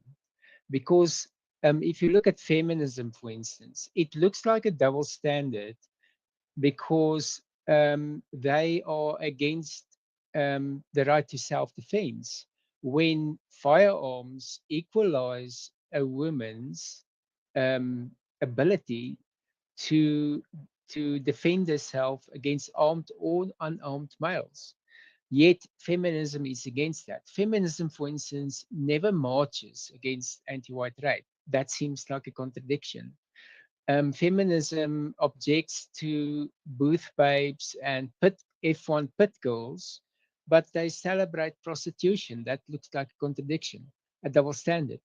But if you drill into it, you'll realize that it's not a double standard if you consider what their real ideology is, because well-being for females is just the pretext. Their feminism is a subset of anti-whiteism. And if you consider that, then the double standards go away. And this is one of those golden rules that seems to, it's almost a law of anti-white society, that there are no double standards. The standard is always anti-whiteism. And one explanation for why it works like that is because anti-whiteism is the social morality. And the social morality works like a magnetic field. It pulls the moral compass of everyone at the same time towards the same point, which is anti-whiteism. So every decision maker in every node of power, he feels that force. And this is why every decision always swings to the anti-white one. And then everyone is perplexed. How could that be? They, with rare exceptions, of course. I mean, Brexit and Trump 2016 were two of those shocking exceptions. Um, so there are exceptions, but double standards is one of those things that um, that you need to start paying attention to, because if you really look into it, you'll see it's not really a double standard. It's just that you are taking their stated goals at face value, and you shouldn't do that. Then what I also picked up is you notice a lot of things going wrong in the world. Um, Diversity in your area, which we call white erasure, birth rates collapsing, white nuclear family under attack, Marxism, Fabianism, UN 2030, WEF, the wars in Ukraine and Gaza. Now, what we recognize in this community is that human dynamism is very complex. It cannot be simplified to the Chinese or the Jews or the Russians. We recognize there are big groups. The Russians are one big group. The Chinese oligarchy is one group. The Western anti-white oligarchy is another one. And within those groups, there are powerful individuals, billionaires, trillionaires, or trillion-dollar companies, trillion-dollar economies, who are at odds with each other. There is no hive mind in all of this. But what we can do is not get entangled into to disentangle this, because we anyway don't have the kind of information to be able to do it. What we can do is we can view everything through a lens, a white positive lens. And this is what is greatly simplifying everything, because and it is this simple thing that I just recently learned from Jason. And this is, instead of looking through at everything, um, um, asking the question who benefits, ask the question who is harmed, because who benefits is all over the place. Sometimes it's blacks, sometimes it's LGBT, sometimes it's Jews. But who is harmed is always white people. And when you look through that lens, things become a lot simpler. And it becomes a lot simpler to talk about things while keeping the focus on us. Because the moment are we are focusing on either the well-being or the ill-being of another group, it's like playing in their half of the field. Any mistake that, or in our half of the field, any mistake we make, they put points on the board. While if we keep the focus on the well-being of white people, we are in their half of the field. Any mistake they make, we put points on the board. And this is the grand strategy of Go Free, is to absolutely relentlessly center the well-being of white people in every conversation. Think about this. If we can get the societal conversation to always start with the question, is it anti-white? Versus at the moment, every conversation starts with, is it racist? If we can change society so that every conversation starts with, is it anti-white? Then there's no way they can victimize us. Because when you ask that question, the answer is clear in every case. So this is how powerful it is. And if we can get our white leaders to adopt this strategy, and by white leaders, I'm talking about people who obviously care about white people, and there's a lot of them in various levels of self-interest. But Elon Musk cares about white people, I believe. Um, um, so anyone in the spectrum of these people, if they start to talk like that, it's going to make big changes. So I'm just going to move on to what I wanted to mention, and this is this whole conversation about people getting fired. Um, and I remember, so this George character in the Oxford Union, he got in trouble because he obviously don't have a problem with Charlie Kirk being assassinated. And I was struck by a post that someone made, which is a photo of Charlie Kirk standing opposite this George character, and they were debating. And obviously, at that point where George was debating Charlie, he was still the same man. So inside his mind, he's engaging with Charlie, but if he could have a consequence-free way of murdering Charlie, he would do it. And I was struck by this asymmetric fight that's happening there, because Charlie doesn't realize that this is someone who wants him dead. He thinks this is this debate is in good faith. So, and this is where I want to start this conversation about people getting fired, because we are not going to let ourselves be virtue trapped in values that they don't hold.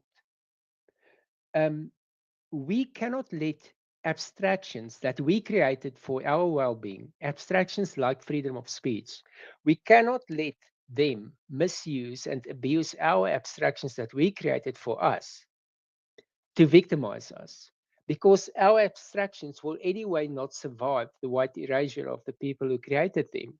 So there's no point in elevating our abstractions above our well-being. So no, we're not going to let ourselves be virtue trapped by values that they don't hold. Anti-whites, we want you in prison or in non-white countries, and that should be clear.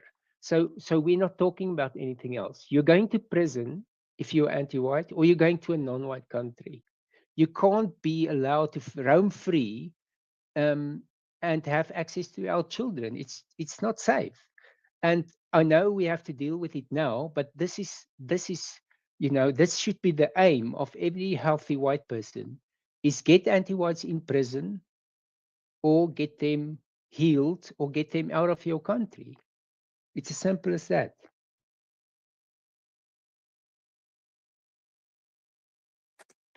Wow, thank you very much, Hans. I thought you gave such an excellent response to Achilles, and yeah, absolutely. I was trying to find the post that you were speaking of, because I know I have it in my bookmarks, but I had to scroll too far and I couldn't find it. But it's beyond offensive, and I see he's put out an additional statement saying that his words were no less insensitive. My words were no less insensitive than his, referring to Charlie Kirk.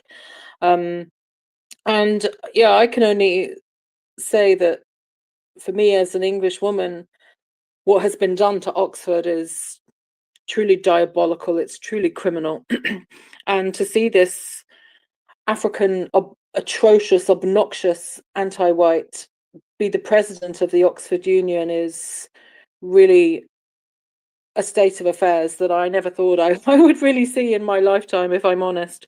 There's a video kind of floating around as well of him. I made a note of the quote in the video. He says, at times there's simply nothing else that can be required but violent retaliation, a view that I wholeheartedly agree with, that some institutions are too broken, too regressive, too oppressive to be reformed, like cancers of our society. They must and they should be taken down by any means necessary. And I'm sure that the last three words there won't escape people's notice. and the historic context of those words. But I just thought it was incredible. The cancer, from my perspective, in our society is people like him, people with his anti-white rhetoric, that have obtained positions that they have and been afforded opportunities that they certainly weren't qualified for. It really is astounding, and I love the way you put it. These people cannot remain in our countries with access to our children.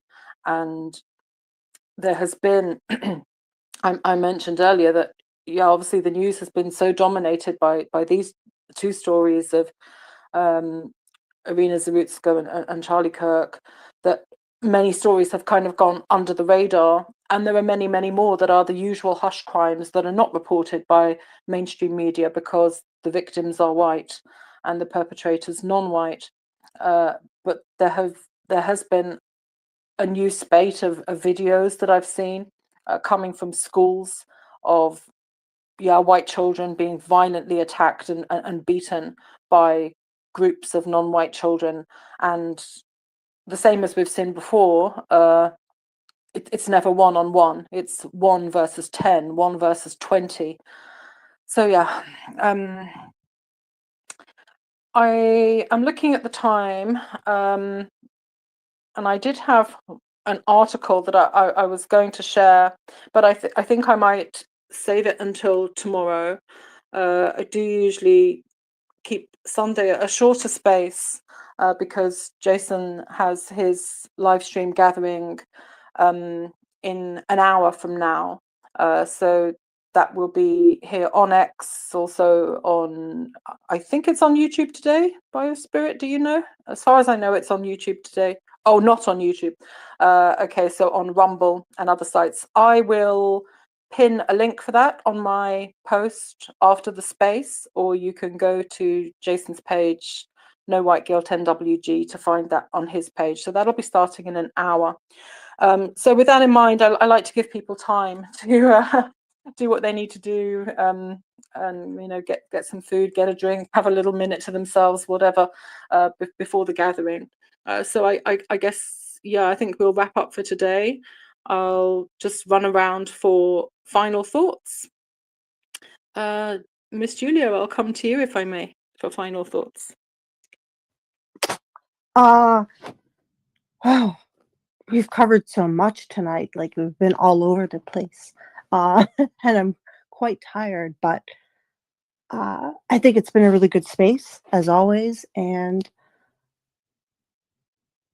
it's great to have a new person speaking up. I always enjoy that. So thank you, Achilles, for joining us and speaking. Sorry if you've spoken before and I just haven't been in the space because I'm also fairly new. Yeah, this has been the highlight of my day, even though I haven't spoken that much. So thank you, everyone. Thank you, Julia. Biospirit, do you have any final thoughts? Not really, no. I'll just say goodbye and thank you, and just offer an apology that I was so late today. As I've said before, the timing of the space often is, because it's right in the middle of my day, is difficult. But I do love being here, so thank you. Thank you very much, and you don't need to apologize at all. We're just glad when you are here and you are able to be here, and yeah, you can always catch the replay of the very beginning if you wish to, but it's always good to see you. Thank you so much. Nameless One, you have jumped in. Do you have a first and a final thought? If I can just turn my mic on. Okay, it's on, it looks like. Gosh, I hope this isn't inappropriately timed, but it continues to distract and weigh on me that I don't think I ever properly apologized to Biospirit for getting myself kicked off the outreach team and then pointing my finger at you, Biospirit, or anyone. I was just acting like it was by some mistake other than my own. And I really wish someday I could prove to be sufficiently more sound and representable enough to perhaps rejoin the outreach team. I feel I have entirely too much time these days and would really like to right my wrongs by any means acceptable, and just wanted to properly apologize for all of that. But also, it amazes me how much people are just coming out of the woodwork mocking Charlie Kirk and his honorable sacrifice. I'm getting the impression that these same people would like to celebrate the same anti-white way the brutal anti-white murder of Irina Zarutska, because you see uncoincidental patterns about how these anti-whites have this look. And today I read from a New York Post article, like, there's a lot of things in common. I had found Audrey Hale, the Covenant School shooter, had explicitly said that all white people ought to die. Like, there was just so much anti-whiteism coming from this anti-white murderer in this article. And it looks to me like the war on whites, like in the wake of all this, the Covenant School shooting, the fact of Irina Zarutska clearly being killed by an anti-white monster, and the Charlie Kirk shooting. Like, even if it had been Tucker Carlson or Alex Jones or any of the, someone in the white sympathetic sphere, the conservative sphere, even, or where those meet, anybody had gotten shot, I would have felt it was an attack upon us. And I just, I don't think it's even escaping the faces of the blind and asleep, like the people with so much white noir, so much selfish individualism. Even they must realize this is eating at our founding stock. Like, what are the final pillars to structure and civility in our once great Western nations? And it's very sad and interesting. To think like this is the time we're in. Like, the war upon us has come this far, and just I'm hanging on with you all, hanging on with hope and love for my people. I love you all. Thank you, Nameless One. Achilles, any quick final thoughts? Hi. Yeah, I just wanted to let the American guys know. I saw a post and I was in another space earlier, and the post goes, "Oh, okay, it's official. They're weaponizing Charlie Kirk's death to censor anyone who says anything about Charlie. Do you see what they're doing? Think they'll stop with Charlie Kirk? Are people really going to fall for another Jewish psyop 24 years later and give up their First Amendment?" And then the amendment says, and it's by Representative Clay Higgins, "I'm going to use congressional authority and every influence with big tech platforms to mandate immediate ban for life of every post or comment that belittles the assassination of Charlie Kirk. If they run their mouth with a smile and say blah blah blah." So yeah, all platforms forever. So I'm just gonna say like that sort of thing. Like she must do like the database and that sort of thing. I think that could really, like, it could affect all of us if they, and be like another attack on like free speech. Because like if I was in the UK now, is on like 30 a day again arrested. I think it is for free speech. And like seeing like Graham Linehan get arrested by like 5 police officers in the airport over 3 tweets is just crazy that we live in this world at the moment. And yeah, like even the march which went on, like the Westminster Council tried to stop the march, and then the Met actually overrode it then, and it was allowed to go on. So, and plus with the Banksy artwork as well, they censored that, they removed it, and they had like 2 armed guards, and it was like something around it. So yeah, it's just insane. But yeah, what they said about Charlie Kirk was, yeah, it was just disgusting. I can't believe they would take like any sort of joy in like seeing any of them things. But the guys in the other group did suggest like it could be like crisis actors and that sort of thing involved as well for some of the worst like ones. And also I saw like Bob Villan like celebrate it as well. And he's done this sort of thing before as well. Like he went on Glastonbury, said about like getting your country back. Like it was part of his song. So yeah, he's another one that is just anti-white. But yeah, that's what I wanted to say. But yeah, as long as we're getting the message out there and pushing for change, because other groups are there. Like they're trying to push Islamophobia in the UK. They've got like anti-Semitism laws, and like Christians and white people are getting attacked the world over, and there's nothing for them. And like Hans, I've seen how particularly bad it must be for you in South Africa. Because I saw like what's been happening with the Boer farmers, and then I saw like a African politician like shouting like "kill the Boer, kill the farmer," and they're like really aggressive. And I've seen like how it can be like in America. I've seen the statistics, of with crime and how black men are overrepresented, and like it's worrying. But again, hopefully, if we just keep on about it, I think should improve.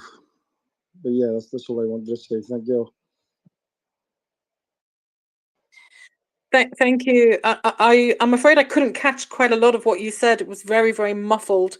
I don't know if other people could hear clearly or not, but I did catch some bits. I caught about Bob Villan celebrating and so on. And yeah, there's a lot of people out there. We just have to keep identifying them as anti-whites and labeling that anti-whiteism and start shifting that narrative. Who have I got left? Blue Flame. Final thoughts.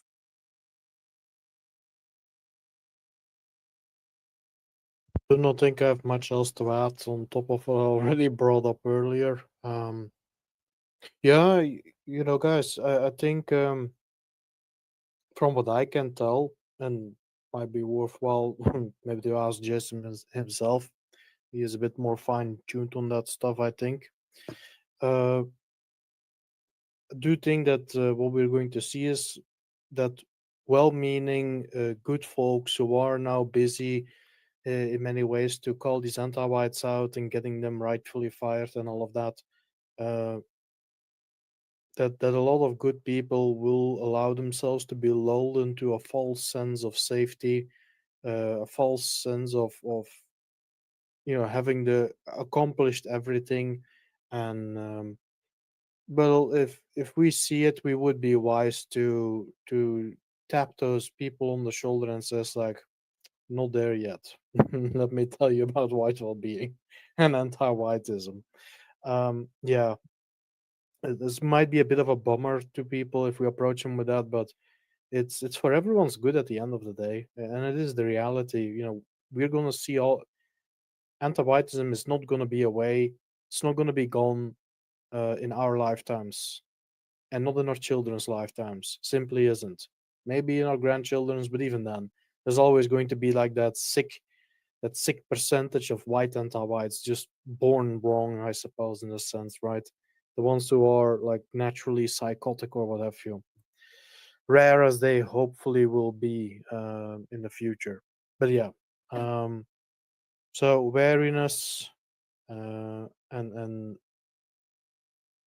yeah, maintaining a certain vigil, I suppose, keeping an eye out on that and making sure that people uh, stay on their feet, that they stay off the couch until you know until what they can do is been accomplished. Anyways, with that said, yeah, you all enjoy the rest of your day, your evening, whatever it's going to be. And nameless one, what you mentioned there towards biospirit, that is a respectful thing to say. Like just adding it to it wasn't I just hope he heard me. well, if he didn't, guess we can tap him on the shoulder about that. But I think that is that's Well, y'all can. It'd be more difficult in my case. at any rate, that's a mature thing you did there and a respectful thing, and I can definitely appreciate that in people. So cheers to you for that. So with that said, yeah, all of you enjoy the rest of your Thank day. you. Bye bye.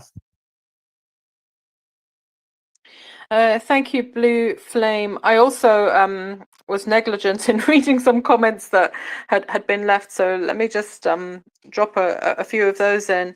Thank you to Robert, who left some great comments mentioning that it's always refreshing to be in a white positive space with white well-being as the focus. I couldn't agree more, Robert, and thank you so much.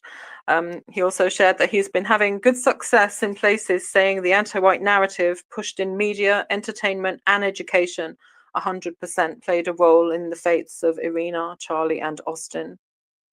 And that seeing Irina sitting with her hands over her face is a haunting image. I don't think it will ever leave me, same as the image of Charlie being shot. I reminded myself constantly that this is what anti-whites feel, in quotes, justified in doing when they, with the anti-white slander.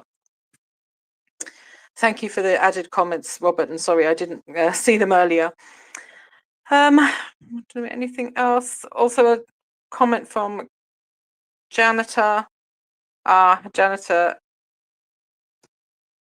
had linked myself and Hans saying positive, and he added one of Hans's responses to Stefan Molyneux.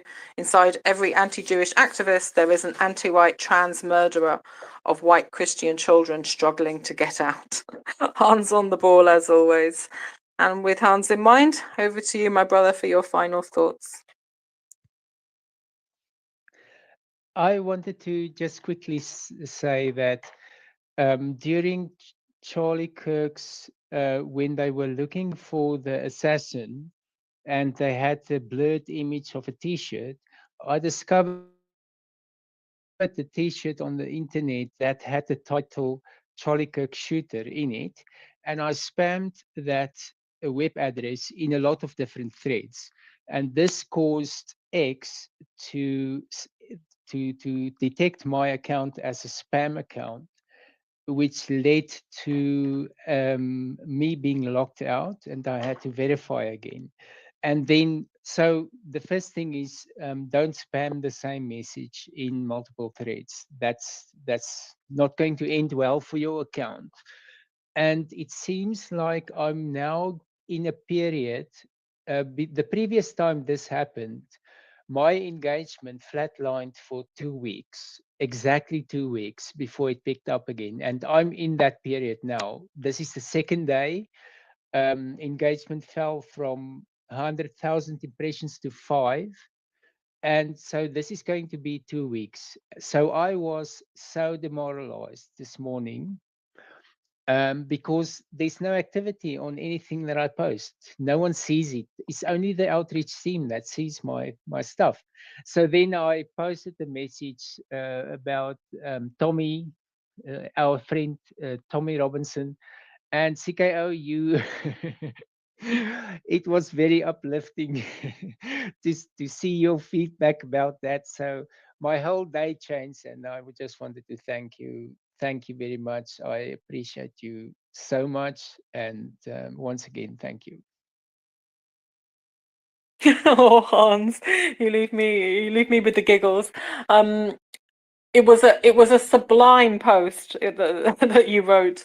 I think it was a comment in response to Steve Laws, if I remember correctly, and I reposted it so everyone can go and check it out. It was a superb comment from Hans, and I'm very sorry to hear that you are in the ex shadow ban prison. Yeah, anybody who's familiar with posting things of a white positive nature has probably already experienced being there, and it certainly isn't fun. So just a quick reminder that, yeah, the link I have posted on my page, and it is in the Jumbotron for people to grab the link for the gathering with Jason in about 40 minutes. And yeah, my own final thought for today is that kind of back where I started at the beginning, to just thank all of you. You are all my Westmen of the day, and it has been a challenging week or two for sure. And it's been wonderful to hear everybody and just discuss, you know, and we are all very different. We are all unique. Some of us are male, some female, some of us are more intellectual, some of us are more creative, some are introverts, some are extroverts. We're a big mix of ages, of backgrounds, of all sorts, but we are a community and we are the beginnings of a people. And we are all Western kind, and that is the basis of our life. That is the basis of our love, and everything that we know comes from that. And I see again and again, we show up, we stand up, we never give up. And I have just deep respect and gratitude to all of you for that. We are people who love our ancestors, we love our history. And my ultimate final thought is that if you have been seeing all of this stuff and that you are hurting and frustrated and struggling at times even to deal with it, even if you're questioning your sanity, then, you know, to me, that's a pretty good sign that you're a good person and that you're still human, and that you haven't been completely destroyed by the psychological warfare that is afoot. And I think that that is reason enough to smile and to have hope and to remember that, you know, that's something good as we wrap up our weekend and prepare to start a new week. So that's my final thought, and I leave you all with that thought and with my love and prayers. This has been the Sunday edition of the Shade Tree White Wellbeing No White Guilt Space. You can find us here daily on X at 2 p.m. Eastern Standard Time. We practice the Go Free lexicon and concepts as developed by Mr. Jason Kerner, Mr. No White Guilt himself. You can find Jason here on X as at No White Guilt NWG, elsewhere as simply No White Guilt. You can also find him online at nowhiteguilt.org. Thank you all for coming, speakers and listeners alike. It's been wonderful as always to be in your company and hear everyone's thoughts and contributions. The Shade Tree will be back tomorrow, so we hope to see you again. That's at 2 p.m. Eastern Standard Time. Until then, for those of you in the evening like me, a peaceful evening ahead. Hope to see many of you over at the gathering. Otherwise, have a fabulous rest of your day. And I leave everyone once again with my sincere thanks for being part of today's The Shade Tree Space. Bye-bye.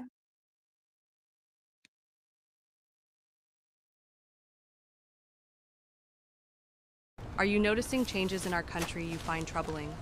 Do you feel unsafe and at a loss to remedy these fundamental shifts? Have you found the book Go Free by Jason Kuna?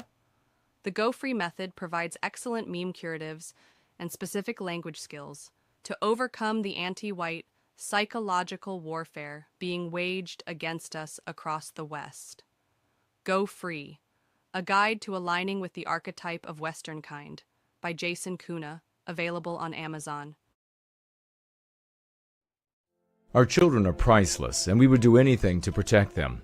So why aren't you using Go Free to protect them from the most harmful ideas? Decades in the making, Go Free is a simple yet brilliant practice designed to free us from destructive socio-political ideas. As words are the tools with which we think, Go Free promotes precise, simple, and targeted language to counteract psychological warfare. When you go free of the system's control over your word choice, you liberate your thinking. As you grow, you can empower others.